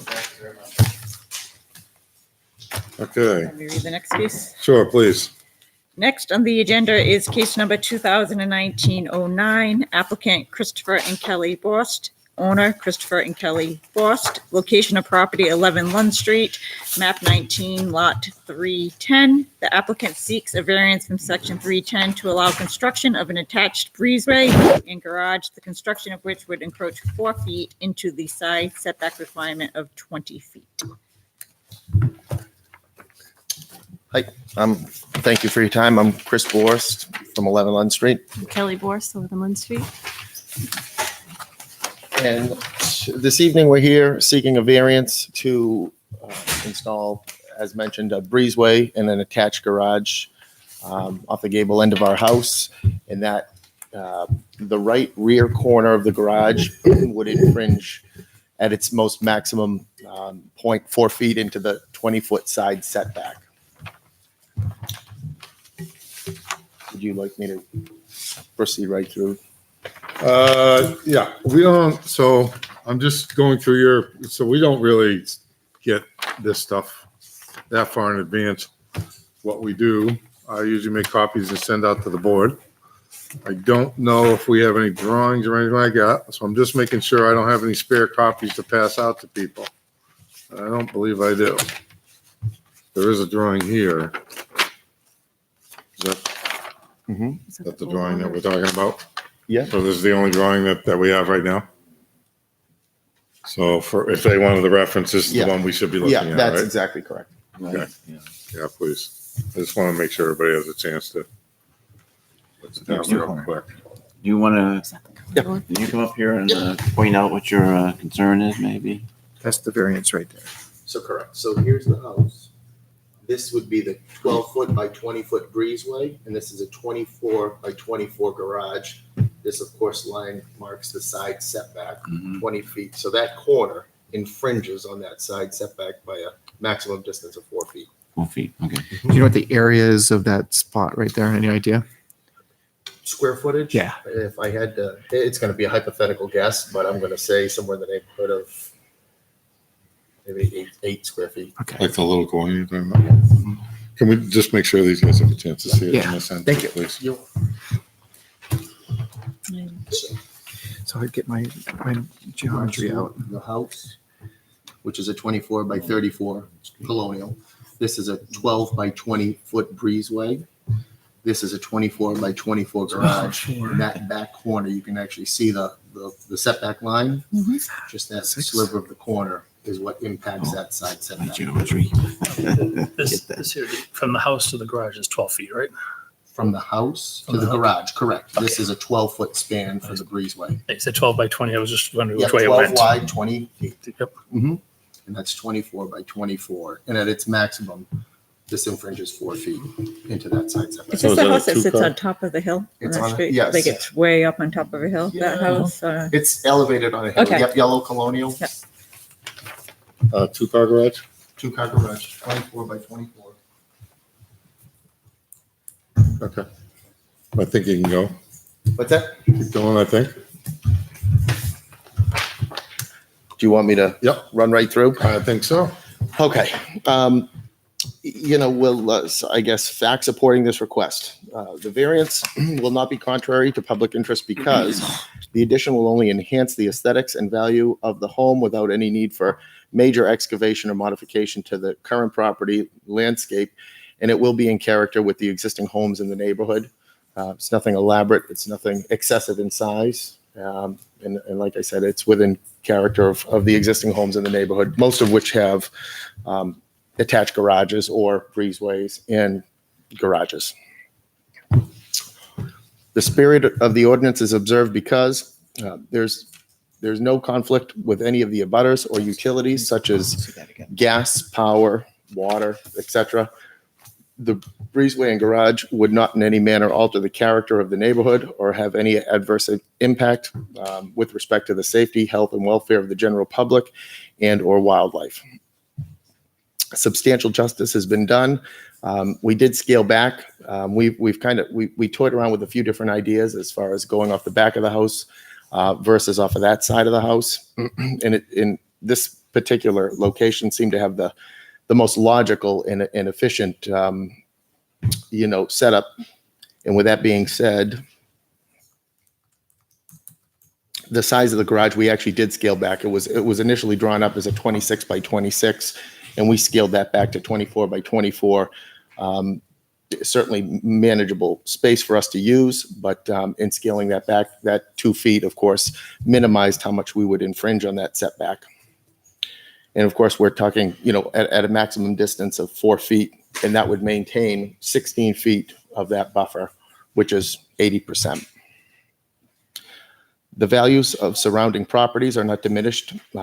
Ultimately, it wouldn't really have much of an impact, if any, on any of the immediate abutters. The addition, of course, would add value and appeal to our home, and ultimately, potentially adding more value to the said surrounding properties. The addition and garage would be in character with all the homes in the neighborhood.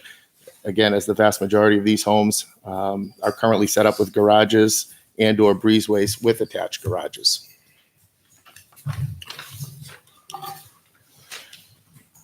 Literal enforcement of the provisions of the ordinance would result in unnecessary hardship because no fair and substantial relationship exists in the general purposes of the ordinance and specific application of that provision to the property because due to the placement of our home on the lot, the location chosen for the addition is the only location that would work and makes the most logical sense. Only a 4-foot triangle from the right rear corner of the garage would infringe on the 20-foot setback, therefore maintaining a 16-foot untouched buffer / setback at the most impacted point. This addition will in no way pose any harm to the public safety, health, or welfare, and will in no way hinder access for emergency responders.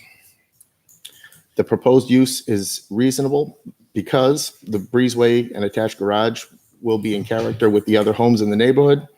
It will also add value and appeal in the appearance to our home and surrounding homes. The proposed size of the breezeway and garage are not excessive and quite common for homes such as ours. In addition to this, it would allow storage of vehicles, miscellaneous tools, other large items such as lawnmowers or snow blowers, ultimately just keeping the overall property, cleaner, neater, and organized. All right. That's the criteria. Where on the adjacent lot to you, where is that house located? Can you kind of give me that? So here, it would be up here on the, so as the road would go up, I'm going to say it's up here. Set a little further back. It's a longer driveway further up the hill that Laura had mentioned earlier this evening. And in between our house and theirs, because this is a gradual slope up, there is actually built into that hillside, there's a permanent rock retaining wall. And that stays in place. We don't. On your property, the rock? It is actually well on our property. Okay. And of course, this is an uphill slope between our house and the neighbors. That rock retaining wall, it's been established a couple of decades ago now, and we wouldn't in any way modify or change any part of it. Okay. We're working well within that. So then if what I'm hearing correctly, the nearest structure from this proposed garage / breezeway is not only to the side, but it's also got an elevation as well. Oh, yes. Gives you even more. Pretty notable distance elevation change, yep. So what was the need for the breezeway to be as wide as it is? Well, the house itself, it's a colonial style home, very common in that area. And the house itself, the square footage is on the smaller side. Each room is individually boxed out. So in a sense of putting in the breezeway, the hope was to try to maximize some square footage, well, add a bit of a room, where it could be used for entertaining, but, a place the kids can store their bags, their books, their coats, their sneakers. In addition to that, maximize a little bit more living space. And how wide is that breezeway? Do you know? 12 feet 12 feet. by 20 feet deep. Okay. So it's 12. When we say breezeway, is it open or closed? Is it a mudroom or a breeze? I thought breezeway It's I guess a glorified breezeway. it's a mudroom though. It's closed. Yeah. Yes. Seasonal. Oh, okay. I'm sorry. It's not a flow through. Well, there'll be an opening to the kitchen. Yeah. Mhm. Yeah, I apologize. When you said breezeway, I thought it was like open to the Like a outside. carport. Well, there Like will a be a little carport. porch on the front.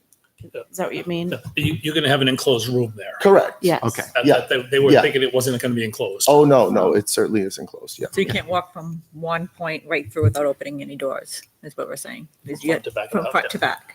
It's Correct. Yeah. Yes. Yeah.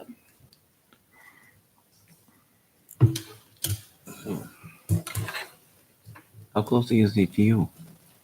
To me, he's right down the street. A few doors down on the opposite side. So you The last complain? one on the right. You're complaining. Yeah. You don't want this, huh? What's that? You don't want it? What? What? Well, the retaining wall I'm Yeah. referring to. And we're going to be So- probably, Our property line is over that on the hill, but we're just going, 6 feet from that inwards. So as far as access around it, so where our driveway is, that's. where And it's how gonna be. wide is the garage? 24 by feet. 24. 24 feet. Is that a 2-car garage? Correct. Okay. Pretty standard. I think it is. I mean, it's been a long time since Pretty standard. We just had a house built about 8 years ago.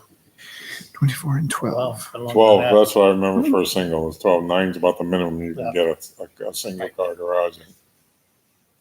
And bigger is always better. But again, we were anticipating a bigger garage.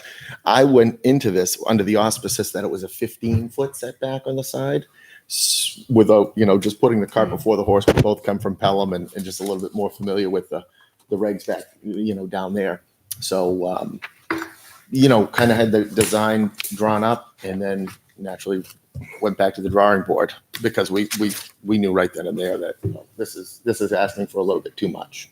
So we scaled back.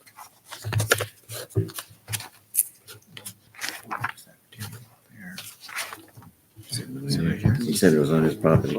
You don't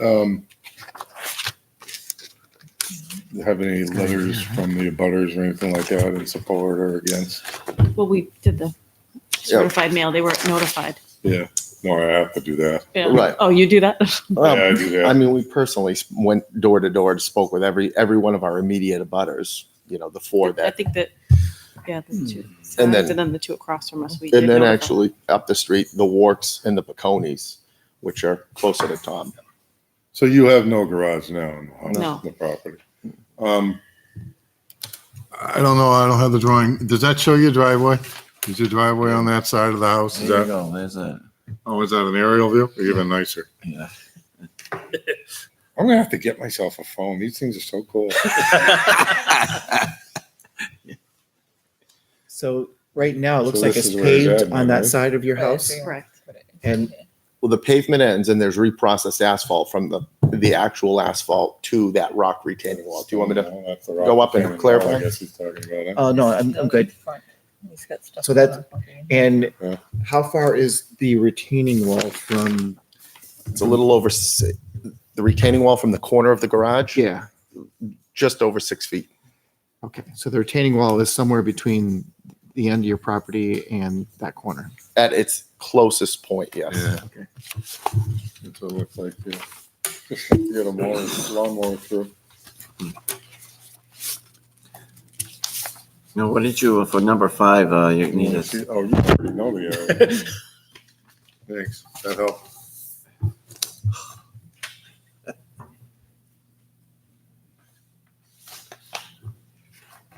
Just lost it. There it is. There it is. there it is. We didn't have this when I was chairperson. When he's looking past that drawing. I do see the difference between the that? When pavement and John's done with the the. drawing. can you just pass Reprocessed that? asphalt. Can I see the Yep. drawing again? It's right. Which one? This one? Yeah. Yep. Pass that around. Thank you. And that was done years ago, the reprocessed asphalt, because we were gonna put this on the docket many, many moons ago. And then children got born and things got Things got in the way. Yeah. Strange. So here we are, almost 15 years. Yeah, some 15 years later. So we have to come up with a, for number 5, I wanted to hear what you had to say for the special condition of the property. What did you give us for special condition of the property? Special. Number 5, special conditions exist that the literal enforcement of the ordinance results in an unnecessary hardship. This is always the toughest one to address. What did you say again? Well, just ultimately the placement of our home on that lot, it very much where the septic is in the back, it limits available space to, well, for living space as well as a garage, without infringing on other, setbacks. Is that currently the access to the side, through that side of the house, basically, right? That's, We have a door on the side of the house. you have a door on the side of the house, The as you're driveway pulling up, side. you're driving and coming into the It's- side of the house, basically. Yes. Aesthetically, it would be It looks the like it most was meant to go there. uniform in the sense that the house would, at the end of the project, it would resemble something that the builder put there 20 years ago. It doesn't look out of the ordinary. It doesn't look like it wouldn't mesh well. And again, in the sense of, we looked at going off the opposite side of the house, and there was just a few too many challenges over there, and also setbacks. Because the way the driveway would go in to a 2-car under on the opposite side of the home would be infringing on that other side setback with a little bit more, a greater degree of intrusion. And I believe you also mentioned for uniqueness, the elevation and the topography of your particular lot too, as it relates to the other ones in the area. Correct. And again, we kind of scrutinized it with an engineer too. We had considered trying to put a 2-car under and then a room above that would go into the kitchen. But again, just due to the topography and the likelihood of hitting ledge, there's too many unknown variables of what lies beneath, and too much potential risk on the table with that respect. So A lot of lights in that area. well, there is, and we'd rather not, try to scratch the surface and get into that, and then again go back to the drawing board. So So these don't have full basements, just frost walls is what you're. frost wall on the breezeway, and then the garage would be on a slab. And I thought also the uniqueness that he referred to, not only his property, but the elevation between his property and the abutter, which is what he's kind of encroaching upon. So it's not just a lateral, it's also an elevation increase too. So, I'm not sure that there's really any crowding going on there. Doesn't sound like it. Not obstructing anybody else's views. He's on a cul-de-sac too, isn't he? Yeah. Yes. So he has that weird setback. So I'm not sure how that's gonna, impact Yeah. create any safety issues either, being on that cul-de-sac. Let me check and see if there's any public input. Do I have any public input? Oh, actually, I have to have a motion up on public input, right? No. No, No, I just call public input. Yeah, we have to close it Do I later. have any public input? Anybody would like to speak in favor or against? All right, hearing none. I'll make a motion to close public input. I have a motion to close, I'll second that. seconded down this end this time. Yeah. Any further discussion? All right, all those in favor say aye. Aye. So public input Do we closed. have enough information? You feel like you can answer these? Yeah, I thought the way he went through the first 4 criteria, pretty Yeah. straightforward for these kind of additions. It doesn't seem like it's gonna impact the surrounding properties. If anything, it tends to have the opposite effect, more of a benefit than a negative impact. I thought the discussion that we just had around the 5th criteria. Yeah, that's was what I a good- wanted to make A good sure. discussion to have. Yeah.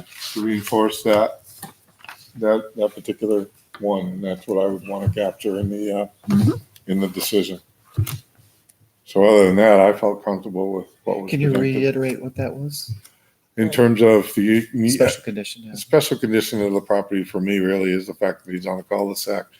The house itself sits at a higher elevation from the road. It's at And an then the angle. abutter that they're building, that is on that setback in question, is even higher further Okay. from where they're gonna be Okay. building the garage. Okay. All of those kind of sort of create a unique Well, in the situation. house, it's on the cul-de-sac, so it got tilted. Yeah, angled. Angled, yeah. Okay. So the house is situated on the lot. Yeah. How old is the home? It was built in 2001. The house was probably built around 2000. The whole street was built between 2000 and 2001. So you know that. Perfect. We bought in 2000. I can't ask questions because I've closed public input. So we're good. I hate when you do that. I know. All right, then, I mean, I don't need any further discussion on this one. Okay, go for it. I will make a motion in case number 2019 to grant the applicant's request from a variance from Article 310 to allow construction of an attached breezeway and garage, which would encroach 4 feet into the side setback of 20 feet. I have a motion from Laura. Do I have a second? Second. What? I'll second. All right, we have seconded. Any further discussion on the motion? Hearing none, I'll have a vote. All those in favor say aye. Aye. Aye. Opposed? That motion carries 5-0. You guys are all set. Great, thank You you. gotta Thank continue you. to work with the planning, the code office and stuff. You can't actually break ground for 30 days because somebody may appeal our decision. Okay. But the building office will work you through all those issues. Okay. I'm sure. Thank you very much. Thank You'll you. have a letter in the mail within the next week or so from me indicating our decision. And that same letter will go in the file, and the file stays at the office here in case anybody else wants to see it. You should be all set. Okay. Thank you. Appreciate it. Have a great day. Great. Great presentation. All right, Laura is going to recuse herself from this case. So in You're order, going to give us the, I had a Agenda? rubber band around here somewhere, but I left it, huh? Oh, yes. I'll make the motion this time. Okay, well, Oh, there it is. let's hear the case first. All right, so next on the agenda is 2019-11, name of the applicant, St. Francis of Assisi Parish / Roman Catholic Bishop of Manchester. Owner of the property is Emily and David Baker. Location of the property, 506 Charles Bancroft Highway, Litchfield, New Hampshire, map 22, lot 2. They're seeking 2 variances here. First one is section 1504.00B to allow off-premise sign where prohibited by the ordinance. The second part is a request for variance from section 1502.02C to allow moving and/or colored lights in signage where prohibited by the ordinance. So before we get started, I just want to note you have 4 persons sitting on the board this evening. Normally it's 5-person quorum, so you've got only 4 here. You want to proceed with just 4? I do. All right, so I'll let the record show that the applicants agreed to move forward with just 4. And with that said, if you want, you can go ahead and get started. Thank you. Good evening, members. My name is Laura Gandia, and I am the finance chair for St. Francis Church here in Litchfield. And I am here before you seeking 2 variances as a result of a letter that's in my packet dated June 27th from Troy Brown, the town administrator, basically stating that we will need 2 variances to allow a sign that we are seeking. The 2 variances are as follows. One is from section 1502.02C to allow moving and colored lights as prohibited, and to allow an off-premise sign as prohibited by the Litchfield zoning ordinance 1504. And he also notes, although not a requirement, you should have written permission to place the off-premise sign on private property, written approval from the New Hampshire Department of Transportation to place the sign in the right-of-way, and written confirmation from the town road agent that the proposed off-premise sign will have no impact to safe site distance for drivers. So I would like to take the off-premise variance first. All right, that's 1504.00B, right? Excellent.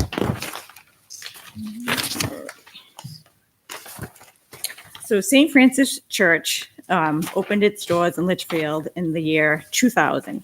St. Francis is situated on an 18.75 acre parcel, which abuts Litchfield Conservation Land and the Merrimack River. The parcel is secluded and is not visible from Charles Bancroft Highway. Access to St. Francis Church is off of St. Francis Way, which is off of Charles Bancroft Highway. There are no other businesses or developments on St. Francis Way. Despite being in existence for almost 19 years, there are many Litchfield residents and residents in the surrounding communities who are unaware of the church's existence. So St. Francis seeks to place an off-premise sign at 506 Charles Bancroft Highway with the owner's permission and with the recording of a sign easement. This will allow St. Francis to properly promote its existence and to allow the opportunity for growth in the community and beyond. The sign, as presented and as submitted, meets all dimensional requirements for the town and consists of 2 granite posts. So St. Francis applied for a sign permit and was informed that these variances were needed. So as I mentioned, it seeks to install an off-premise sign at 506 Charles Bancroft Highway. The owner has granted permission for the sign, and you do have in your packet a letter of authorization from the owner for me to come here on his behalf to present this application. And you also have in your packet a sign, an easement plan. It looks like this. You have that. And I'll pass I hope so. this. I should. Give that to you. So that sign easement plan, it's by Emily and David Baker to the Roman Catholic Bishop of Manchester, indicates where the proposed sign easement location is, and that's right at the corner of St. Francis Way and Charles Bancroft Highway. And also noted by the professional engineer who created the sign plan easement. If you want to read it, but He indicates that the purpose of this plan is to show information for a proposed sign easement for the benefit of the Roman Catholic Bishop of Manchester over the land of Emily and David Baker in Litchfield on Assessors Map 22, Lot 2, and no other purpose. And he also has the location of the proposed sign is such that the location thereof shall not have any infringement upon the proper site distance required by the state of New Hampshire DOT or the site distance requirements of the town of Litchfield. And that is stamped by a certified land surveyor. And I also had that I didn't present is a letter from the New Hampshire Department of Transportation. So I have an email actually dated July 24th, and I wanted to reach out to New Hampshire Department of Transportation just to address Troy's concern, even though not relevant to the issuance of a variance, but just to make the board more comfortable. And he says, and this is from Peter Lapierre, New Hampshire Department of Transportation. He states, in terms of off-premise signing, New Hampshire 3A in Litchfield is not a controlled route. This means the state does not regulate or issue permits for off-premise devices on this stretch of road. However, the state does not allow advertising devices with the state right-of-way, so you should confirm with the District 5 office that the sign location is far enough away from the road. As long as the sign is out of the right-of-way, there should be no concerns from New Hampshire DOT. So I just wanted to present that as well. yeah, I was gonna say, I don't think I have that. With that letter from New Hampshire DOT and the sign easement plan, that kind of solidifies that what we're doing is meeting all the requirements from the state and from the town. What's the signed easement plan? Did you say I have that? Yep, it looks like this. Okay. I passed that on already. Okay. That's it. Pass that on. Yep. Did I And get if the you letter back look at already? the sign easement plan, you'll see St. Francis Way, and St. Francis Church is actually located down and around in the back, like right where the Merrimack River is. So you can't see it from the road unless you're looking just at the steeple. Might be the only way that you would know that St. Francis is behind.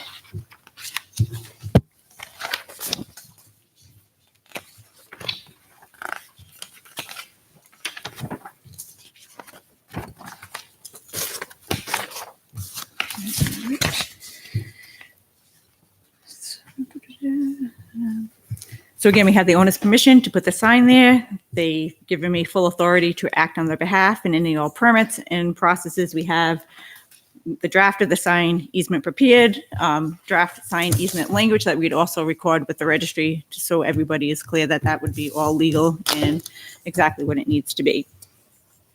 So if you would like, I'd like to go through the 5 criteria. The granting of an off-premise sign is not contrary to the public interest, as it will not alter the health, safety, and welfare of the community, nor will it alter the essential character of the neighborhood. The health, safety, and welfare of the general public will be enhanced by providing directional guidance for those seeking locations of the church and for the general public.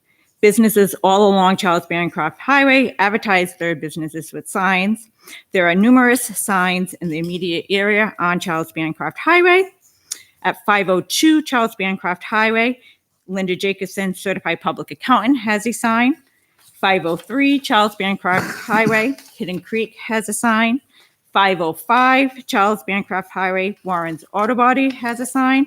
516 Charles Bancroft Highway is Edwards Auto Body, and that's a newer business, but the sign doesn't look new, but they do have a sign there. And then, which the board also looked at within the last couple of months, is going to be at 522 Charles Bancroft Highway. There's going to be a convenience store and a gas station, which will have significant signage to advertise the gas prices as well as the convenience store. And also the board was also made aware during hearings for 522 Charles Bancroft Highway that Rick Charbonneau has purchased property going all along that land and has plans for redevelopment of properties all along Charles Bancroft Highway as well. And it's also important to know that all the land in that area is zoned for commercial use. All these properties, again, are zoned northern commercial, and the use of sign in this district is actually promoted and encouraged.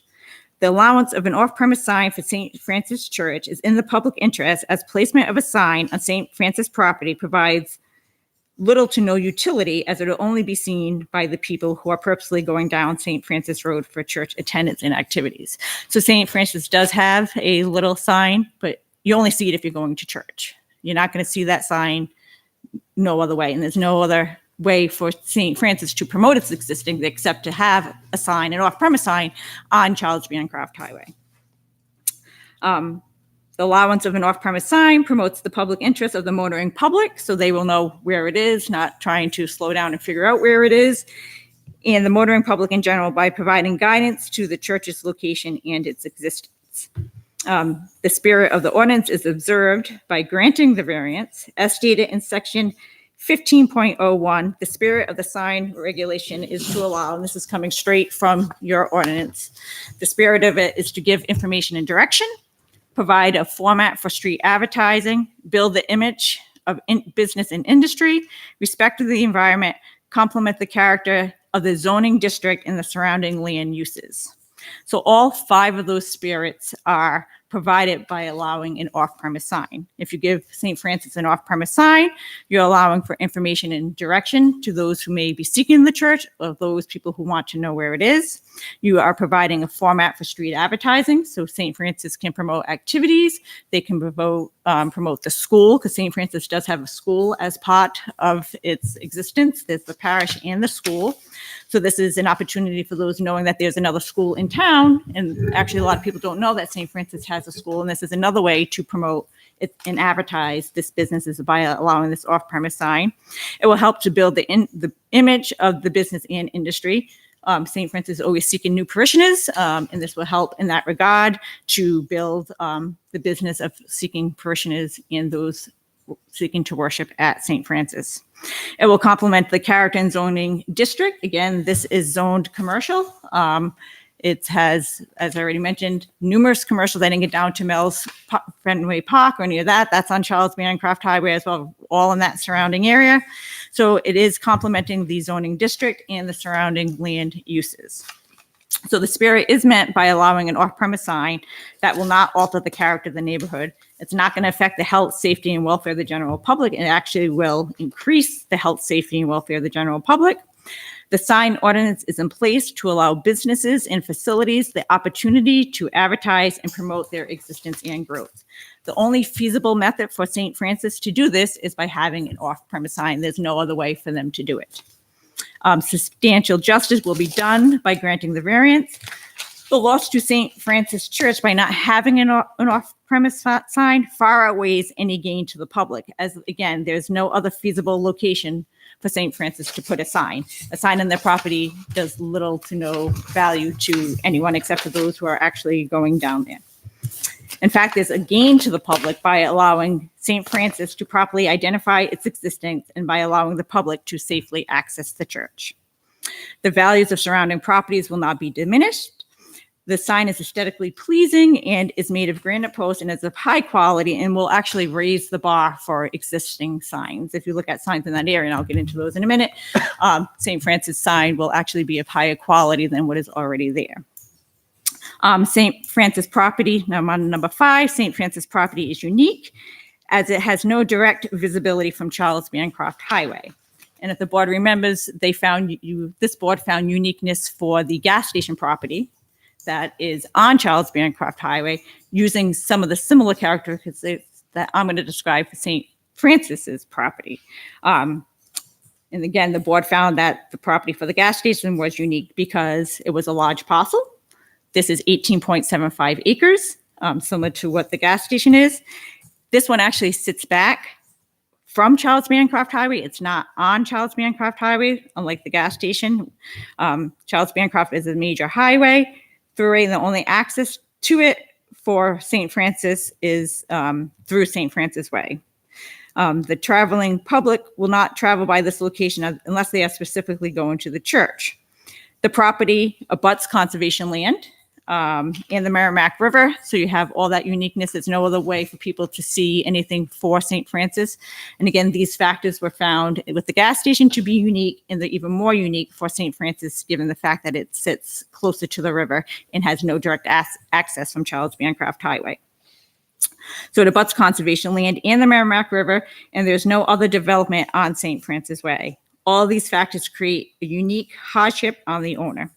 With this uniqueness, there is no fair and substantial relationship between the general public purpose of the ordinance and the specific restrictions on the property. It would be unfair to deny St. Francis an off-premise sign, as that is the only way it can advertise and identify its location to the public. And the proposed use of having a sign that can be seen by the traveling public and is in accordance with the spirit and intent of the sign ordinance is a reasonable one.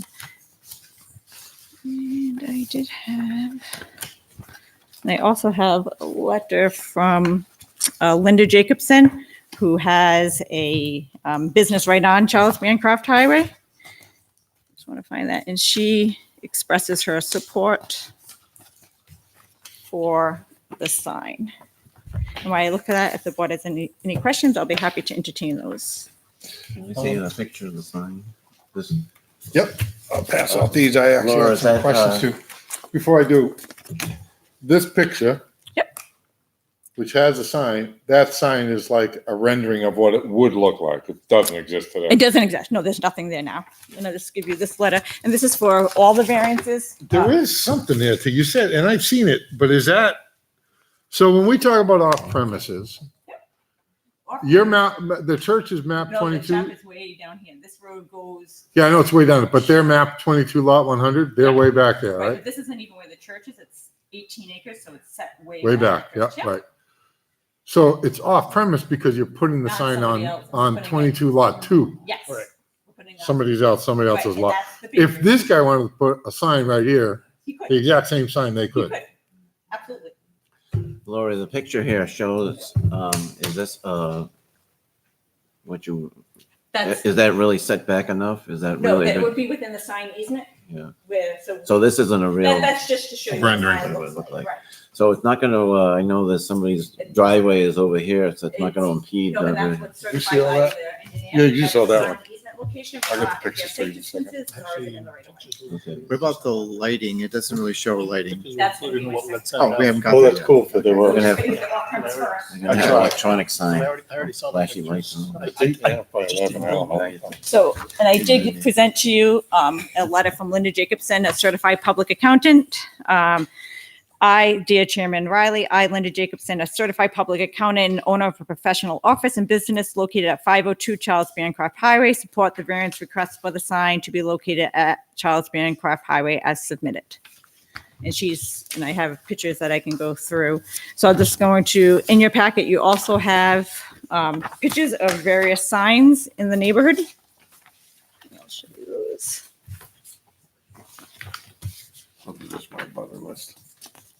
So you have, it's hard to see, but this one is Warren's Auto Body. Yep. And you can see that you have some letters falling off of You see them. Warren's sign. And again, our sign is going to, I think, raise the bar for signs in the area. It's granite post. It's a beautiful sign. And so you have that. Then you have Hidden Creek's little sign of some sort. You have that. Laura, that's a good point. Now, that's not on, that's not on the Hidden Creek property, right? I'm I not. don't know if they call it a sign. It's a poster. Interesting. And then this right here is Edwards. When I took the picture, they didn't have the sign, but now they do have a little sign here. So, and again, it's little. And then you have Linda Jacobson, who has her sign right down the road as well. That's a nice one. Yeah, and then you had Warren's. And like I said, I didn't get down into Romano's and Mel's and all the other signs that are all along Charles Bancroft Highway. Yeah, those are all on-premise signs. Right, but it just fits in- The difference with yours is it's It's- off-premise. Right, but it still fits in with the character. Right. And like you said, if, Meet all the other requirements. if- We'll get into the second part about lighting. I right, guess, that's next. different. But if the bakers wanted to put that sign on their property, a sign on their property right now, they could. So the thing is, St. Francis is set back, so we need to advertise on Charles Bancroft, and they are letting us do that. So we're thankful to that. Interesting. Any other questions from the board? No. Right now, we're just dealing with the off-premise piece. Correct. All right, I'm going to ask for public input. Do I have any public input? Anybody that wants to speak in favor or against the request for off-premise signage? And if you would, just state your name and address, we'd appreciate it. So my name is Father Jeff Statz, and I'm the pastor of St. Francis in Litchfield. And I've been there for 5 years. So as Laura mentioned, the church is close to 20 years old already. And one thing that's been lacking the whole time has been the signage, well, among other things, lack of buildings and so forth. But both for the school and for the parish, it really inhibits the mission of the church, which is to provide for not only the Catholics who worship there and those who are in the area who maybe don't even know that there's a church there, but also the various good works that the church offers to those in Litchfield, as far as various activities, things that will be taking place in the parish that maybe the general public would like to go to. So it's a great benefit, I think, to the parish, to the church, but also to the town as well. So, yeah, that's about it. Thank you very much. Thank you. How do you advertise these things right now? I mean, do you do local advertising or word of mouth, pretty much? We have our church bulletin. Yeah. I mean, and there's no other way to put it front and center like we would like to do. Other than just word of mouth, a lot of people will come hear word of mouth. There's a school or the parish is there. Maybe they'll come to a funeral and they'll say, "I never even knew that this church and school existed." So that just illustrates fine because you can't see it from the road. Right? I've been in town since '77. I think the first time I realized there was a school back there was when I was doing we do eye testing with the Lions Club over there. Yeah, that was the first time I realized there was a school back in there. It was a long time ago, but still. Of course, you need to get your eyes tested too. So. Yeah, I do now. Back then, I was testing the kids. Oh, okay. Yeah, working with the Lions Club. Thank you. Any other questions from the board? I'd just like to. Yep. Yeah, Mark? My name is Mark Short. I live in Manchester. I'm the principal at the school, so I just wanted to come out and support and reiterate what's been said, that that it is a hardship that people do not know we are there. I often get that. People find us by accident, and that we are offering a service that that the public school doesn't offer. We started at 3-year-old. We have a 3-year-old and a 4-year-old program. We are a Catholic school, so it's obviously a different kind of an education than public school, and so it's mission critical for us to make the public aware that we're back there. And the majority, there's 128 students at the school, majority of which are Litchfield residents. So, thank you. Thank you. I need your name, and if you wouldn't mind just coming up to make sure the mic catches you. Thank you. My name is Eric Lesniak. I'm actually a resident of Manchester, but I'm a parishioner at the church, and my son Jaden over here actually goes to the school. He's been going to school for a couple of years now, and he's been pretty patient tonight, so I appreciate it, buddy. Yeah. I mean, it's one of the greatest things we found about the school, and we live in Manchester. Is a few years ago we were looking for a place that was kind of close by, and we bought actually Litchfield. We're right on the line, walk down to our street, and we're in Litchfield, so it's really close by. But we were driving through Litchfield one day and just kind of looking for areas to, this is the public school system, and we had our Google Maps try to take us down to St. Francis as we went on the website. Okay, where is this in Litchfield? We went all the way to the other end of the town, and then circled back all the way at Bancroft Highway and put in our GPS and eventually found it. Beautiful parish, beautiful school, beautiful people there. And but we had to go out our way to find it. The sign is, when we talk about signage, I think there's a bigger piece to it. I think we talk about a way of life, right? So, when residents or future residents or people looking to move to towns and cities, they're looking for a way of life. Stay work play is a big hot topic. And I think the biggest thing is for people to be able to feel comfortable about towns as well and cities. And when they see a sign for a parish, and they see a sign for a school, and they see a sign that, it advertises the Knights of Columbus and community drives. The Knights of Columbus actually operates out of the parish as well. And they do a number of great things in the community of Litchfield. They clean up the side of the roads. They put up some new signage. They work with residents.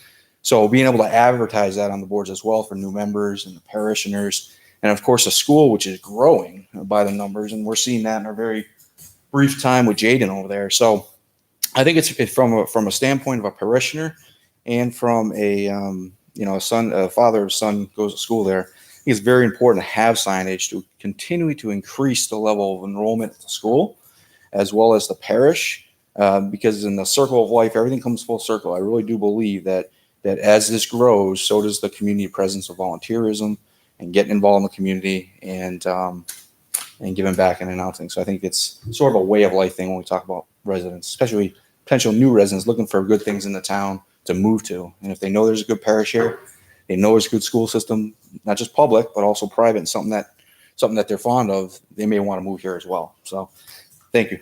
Thank you. Anybody else? All right. Anything else you want to add?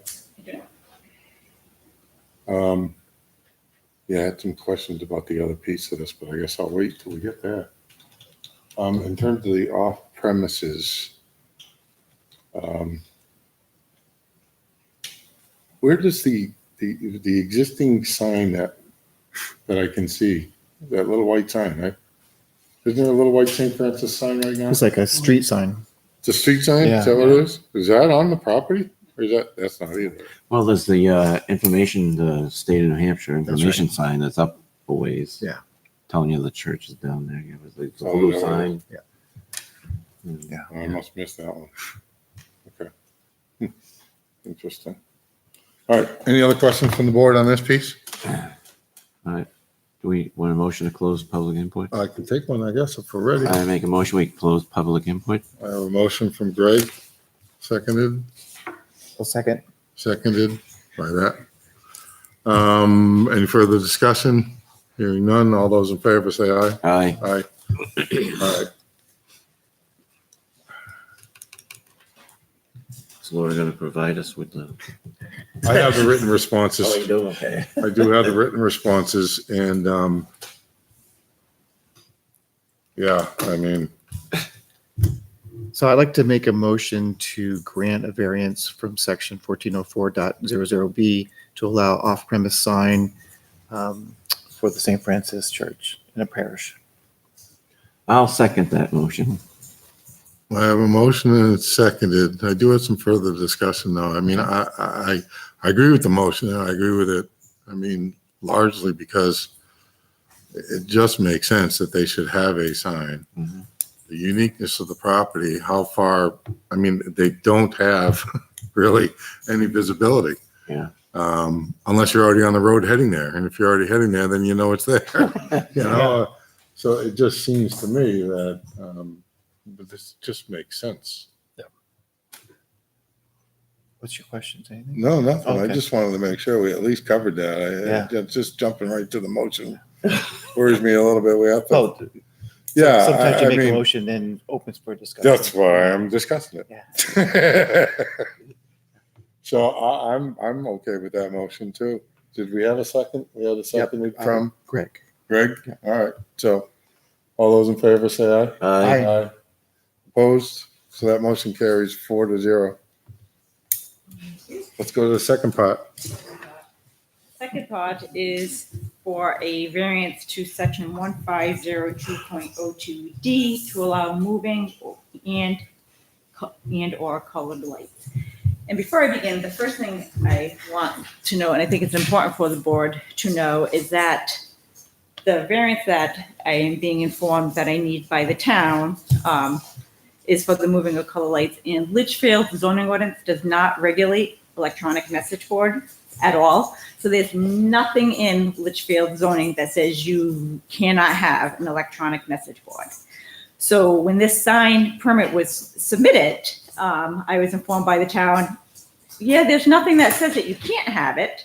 There's nothing that says you can have it. So we're not quite sure what position this puts us in. So let me get back to you and see. So they got back to me with saying that I need a variance to allow moving or colored lights. Again, no regulation for electronic message board signs.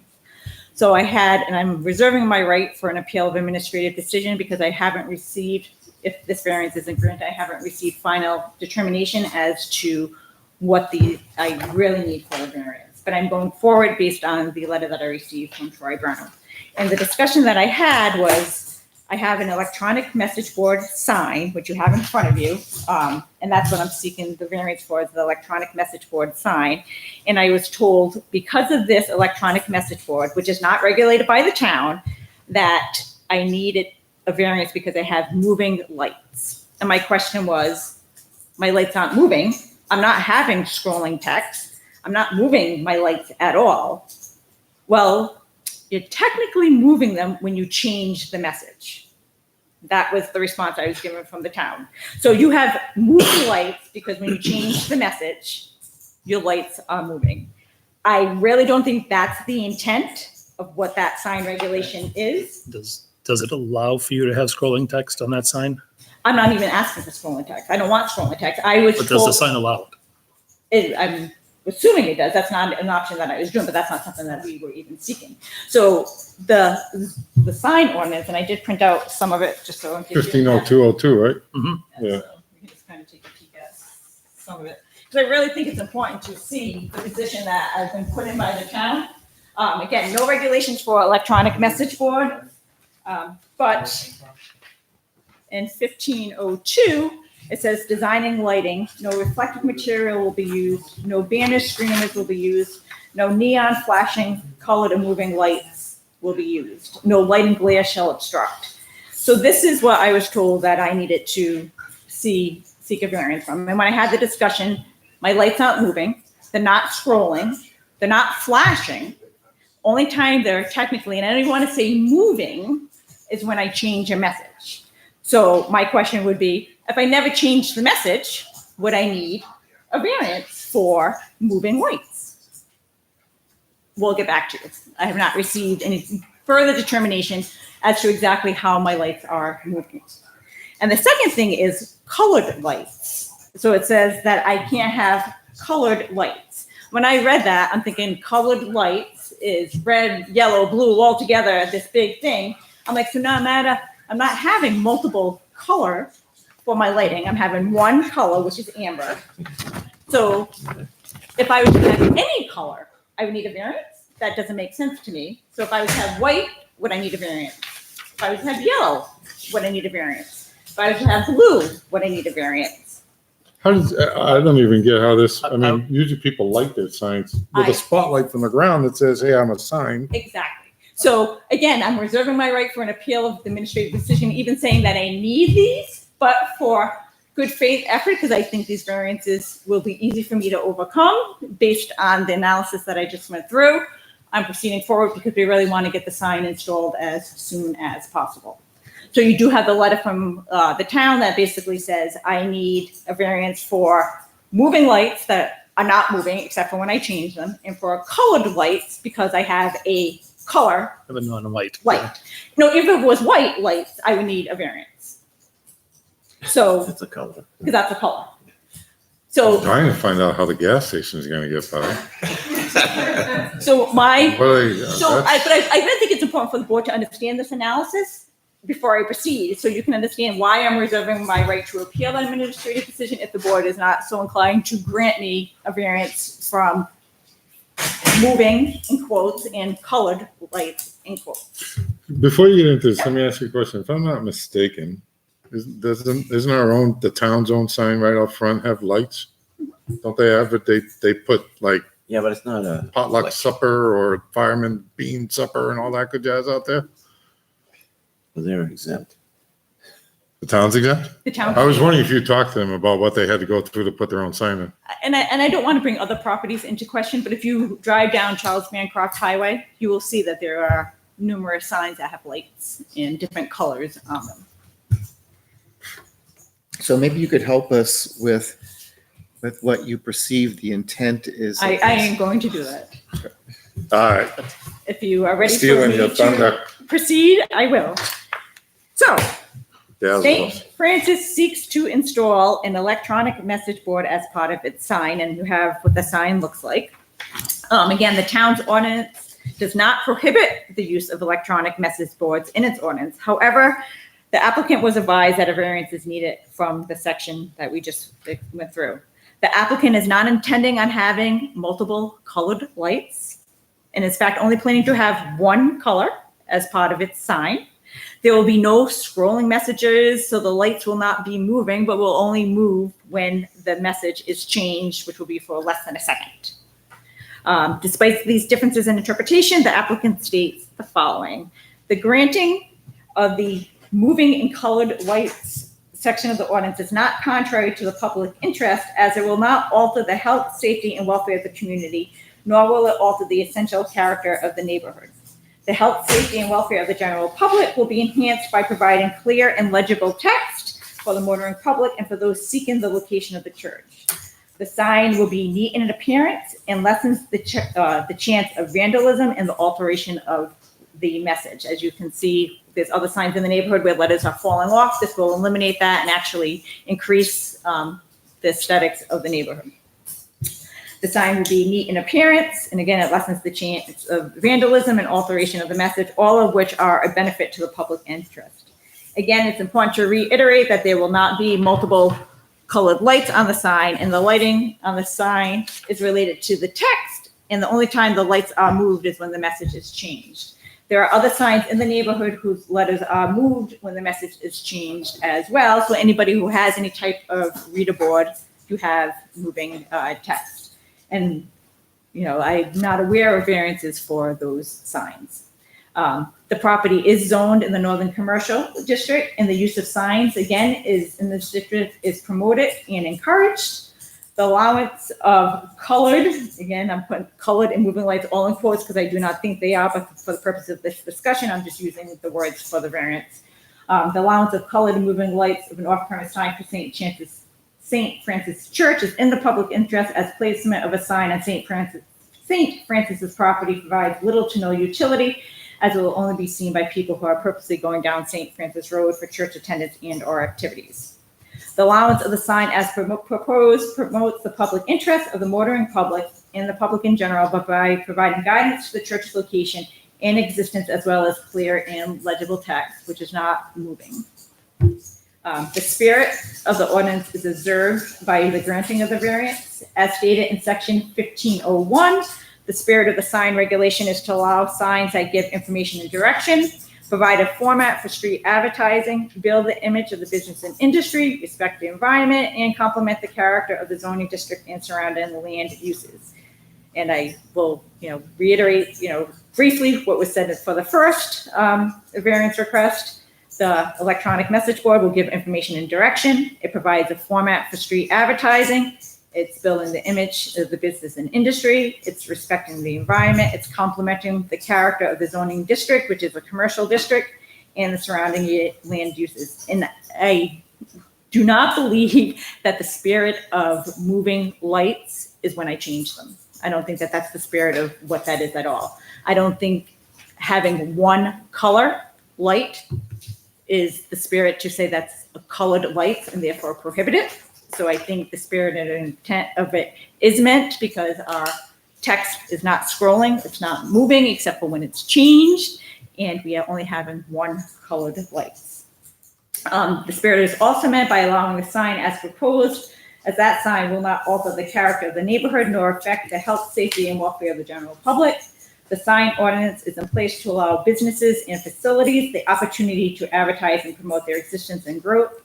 The sign as proposed will provide St. Francis the opportunity to promote information in a safe and effective manner and provides a format for street advertising. The sign respects the environment, as the sign letters will not be falling off. It will not look in disarray. It will be neat. It will not appear messy or unkept. The sign as proposed promotes the spirit of the ordinance. Substantial justice will be done by granting the variance. The loss to St. Francis far outweighs any gain to the public, as the sign provides a safe, neat, and appropriate way to advertise existence at St. Francis. In fact, there is a gain to the public by allowing a business to properly identify its existence and provide for a clear and legible text. And again, if you look at some of the pictures that were presented in my packet, you will see where there are signs where there is not clear and legible text on some of those signs. Values of surrounding properties will not be diminished. As you can see, the sign is of high quality. It's aesthetically pleasing and is made of granite post, high quality, and actually will raise the bar for existing signs in that area. Again, St. Francis property is unique, and we went through this previously, as it has no direct visibility from Charles Bancroft Highway. It sits far back from Charles Bancroft Highway, a major thoroughway, and the only access to it is from St. Francis Way. The traveling public will not know of its location unless they are specifically going to the church. The property abuts conservation land and the Merrimack River, and there's no other development on St. Francis Way. All these factors create a hardship to the owner. Again, with this uniqueness, there is no fair and substantial relationship between the general public purpose of the ordinance and the specific restrictions to the property. It would be unfair to deny St. Francis the sign as presented, as the sign provides clear, safe, legible message for the public using only one color, and the message will only be changed. The letters won't be moving except for when that is changed. The proposed use of having a sign that can be seen by the traveling public and is in accordance with the spirit of the ordinance is a reasonable one. The off-premise sign is located right on Charles Bancroft Highway in the commercial zone, And it's important to have a look to the sign that will complement the church and raise the bar for others in the area. And again, I gave you the letter from New Hampshire DOT that indicated that they are fine with it. My sign easement, again, talks about there's no infringement for the right of way. It's not impeding any site distances. So for all these reasons, St. Francis requests that the zoning board grant its request for these two variances. And I just wanted to point out this, just talk a little bit about the sign. If you look at what you have, you can see that it's a beautiful sign. It's high quality. There's the message board there that's just going to be one color, and that's the only color it's going to be is amber. And we are open to the board putting a restriction if they feel that it's necessary for the one color sign, one color lettering. That is fine as well. Laura, is it also going to be lighted? Will it be? There may be like a little spotlight underneath, Yeah. but I don't think so. There may be, the only actual light would be just for That's the all. electronic message board. Like none of this is internally lit. So it's just this right here, but we may put a little light just to kind of, Just shine up on Right. yeah. and that would be it. So if you look, I mean, the sign is beautiful. It would definitely will raise the look of the area. It's going to far exceed any of the existing signs that are there. And again, And dimensionally, it meets, you It meets said, everything. so we have codes around dimensions and all that. good everything is jazz. met. Yep. Only thing when I submitted this to the town, I was given the letter that you have in your packet saying that these two variances are needed. I understand the first one. The second one, I question the intent of that. So you've used the term electronic message board not as an interchangeable word for a sign. So explain to me the difference between the two. So you can have a sign, and this would be one. That's a Right. sign. Yep. This is still a sign, but a component of this sign is what they call an electronic message board. And your stance is 150202 Does not does apply. not specifically apply to electronic message boards. Electronic message board is an industry standard term for signage that have this. Litchfield, if you look at other zoning ordinances, Londonderry, other ones in the area specifically will regulate electronic message board. The town of Litchfield is silent on electronic message board. And they are aware that they're silent. Well, they've gone further than that. They've actually said that all signs can have no lights. Right? No, they're saying you can't have flashing, moving, or colored lights. Neon Right. lights, no neon lights. That's saying you Well, can't I have mean, lights. isn't white a color or no? Well, that's the question that I've I asked. mean, yeah, it's a pretty weird ordinance right now. It seems to me it's not worded But properly. Rich, it's always been a standard when people refer to things, you say you got white lights, we have colored lights. So when they Okay. say no colored lights, that probably 'Cause excludes I'm a white. black and white kind of guy. I'm the technical guy. It's So I- that's like, I you have to tell me asked. exactly. I asked that question, if white would be considered a color. They said no. I did not receive an answer. All right. So that's why I'm reserving my right for an appeal of administrative decision if this isn't granted. But there's only one color here. If you Google colored lights for a definition, you see red, like multiple colors for colored lights. So any light would, in my opinion, is a colored light. So that means you can't have any lights unless you get a variance. That's interpretation that is left in here. Right. So, yeah, but like I said, it's as a standard, I've always heard white lights and colored lights. So that is how I would interpret this. You're going to interpret it differently. Right, and and that's if that's what you would do, I mean, When according the white lights are admissible, if you go by what you're saying. Right now. so the fact that it's amber is what is saying that it's colored light. that's not what I was told Yeah. either. So just Okay, that's- putting that out there. Yeah, I don't know what they say, Right, but right. from reading this, that's how I would interpret it. So if that is going to be your interpretation, I'd just like to address that. Mhm. The white lights wouldn't provide visibility. Correct. So if you put white lights on there, you're not going to see them. So that's why it doesn't.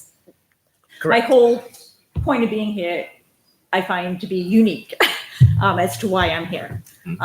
So it's just the one color that we're having. Yeah. And that's it.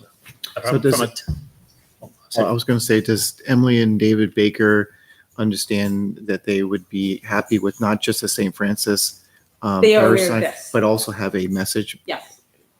board They're aware of included it. with the sign. Okay.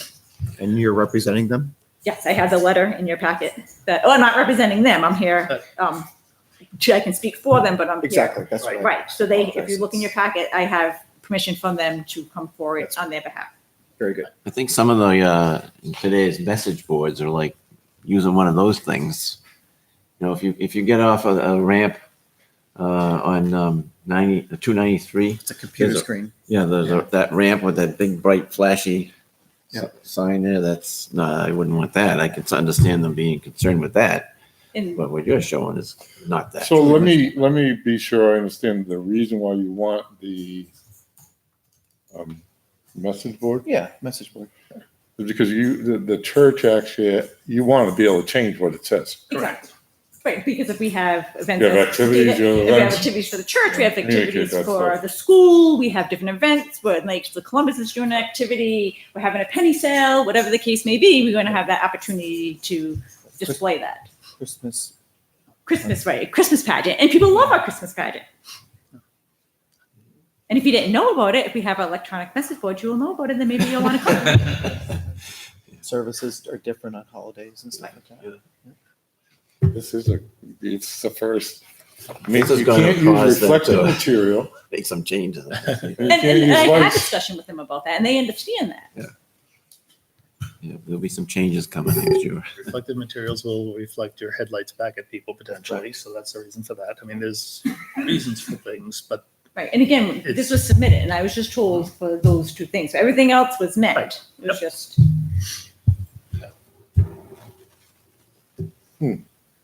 So it's just interesting. Interesting. So let me, hypothetically, how would you word something that says, how can you grant a variance,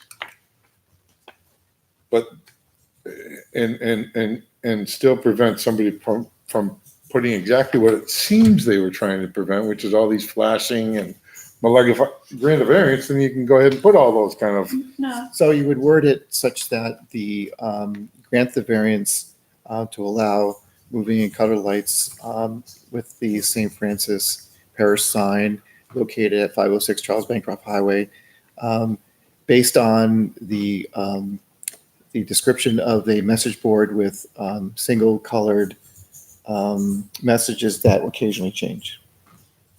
amber colored messages. Yeah. Second. Single colored now, would messages. you restrict it from that scrolling? occasionally- or- Amber. Well, I mean, you can make that as That's as a stipulation that the intent is that this will not be a scrolling message board. and I have no problem with that. We're not intending on I don't scrolling. know if that's. But you could do that if you yeah, I don't wanted know if that's. I don't think it's necessary, but I I'm mean, not once- sure it's once necessary you either. have it, it is something that can scroll. So Correct, it I don't could know scroll. if we want to say that that's okay. Well, You know, like the signs on the we'd have- highway we'd that have to- change. We have to figure that out. Right. Yes, in the next 5 minutes.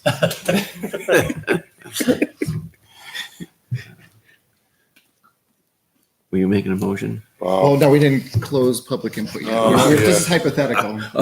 It was a good one, though. Yes, too bad. It just seems like another one of those weird ones that shouldn't even be here. Yeah. I would agree. agree, but I think everybody agrees. Yeah. But I think we can just address it, right? Yeah, I don't know. Somebody tell me how to address it without setting a precedent that I'm worried about setting. Well, they'll have to So, come up with an let's ordinance. take some, do we have public input? No, need to we do haven't done public that yet. input on this one yet, right? No, we You all didn't set ask for the time being? I'm all set. Yeah.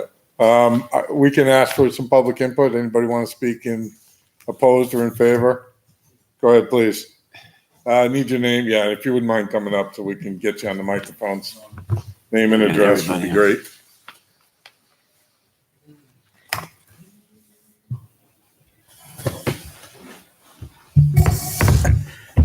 My name is Don Booth, and I'm actually from Londonderry. Your town, by the way, needs more cornfields. My town or your town? Your town. I love cornfields.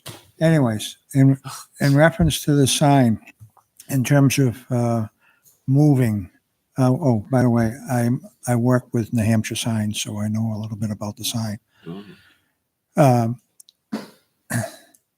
movement to me, left to right, up and down, that's movement.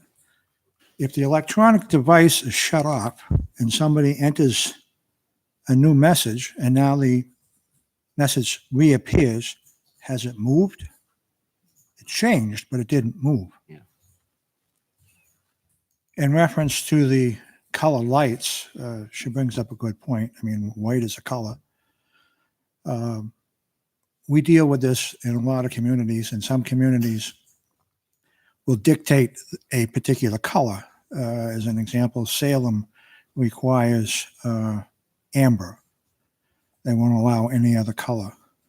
I don't particularly like amber, but it is what it is. The text, again, doesn't change until somebody physically changes it.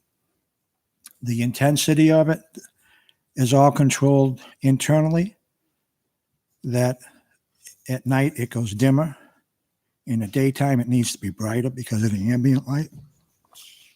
But it's all controlled. There are no images. It's strictly text. So if you have any other questions regarding the actual sign, I'd be happy to. Where is the control done? Is that remotely? It's controlled remotely, and it would, in this case, I would assume it would be in the church. Yeah. Unlike a gas station can be controlled in Texas somewhere through computers. Yeah. So are you familiar with the specific sign that we're talking about here? Somewhat. So that is something that could, like the lights on the highway, have a message that fades off and another one comes up. Say that again?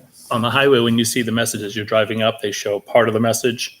Right. And then it goes away and then the other part comes up. It's not moving, it just goes away. And then It goes away and comes back again. this one Right. could potentially do that as well. It could. Yeah, but So it's a matter of your definition of moving. Or how long the message is, whether you need Well, 2 pages or not. Yeah, and that's the whole thing. It's like, those pieces, you see them on the highway, you know what they look like. It's, Yeah. And the other thing that a lot of communities require is that it cannot change within so many seconds. It must be static for a certain period of time. Which is good for us, so we can read the darn thing. If it changes too quickly, you can't read it anyhow. Correct. Well, this is true. Yeah. Why would you want to change it that quickly? Even those ones on on 93 that are over, you know. Yeah. They- Change too quickly. Yeah. And if he's done, to save time, but I'm gonna assume that the 3 people that spoke before, just for the record, would reiterate their same support for this one without the need of them. Yeah, forward- I made that forward assumption with it too. again.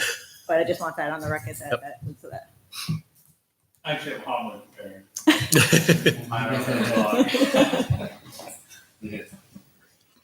Thank you very much. Appreciate it. I had a question for you. I'm trying to remember what it was now. Happens to me all the time. Get I old. know, I just lost my train of thought too. Oh, jeez. It's almost quitting time. Oh, it'll probably come to me when it's too late. Do we have any other members of the public? All right, we don't have any other public input. We have a motion to close. I'll make a motion to close. We have a motion to close, seconded by Greg. All those in favor say aye. Aye. All right, so the public input is closed. Would you like to discuss, or should I attempt a motion? Well, I mean, first of all, I'm inclined to agree, grant myself personally. Largely because I don't really understand the ordinance, but also because even if I think I understand the ordinance, or I don't think she's in violation of it, or they're in violation of it. You know, I mean, so if I were to grant it, I would basically want to grant it by saying, look, this isn't a colored light; it's an amber light. So we don't agree that that's a colored light. And second of all, I think this isn't a that's- flashing or a moving light because it's just a message board just not changed frequently. I would be more inclined to grant that than to say, oh, no, you can have this, which means they can have all the colors and they can have all of that, right? Well, not necessarily. It depends how you grant. I mean, Okay. I think amber is a color, but that could be granted. I Okay, think that the message board actually has the ability to change understood. as it goes. That's what you're putting up there. You're not putting up their intent. You're putting up that sign.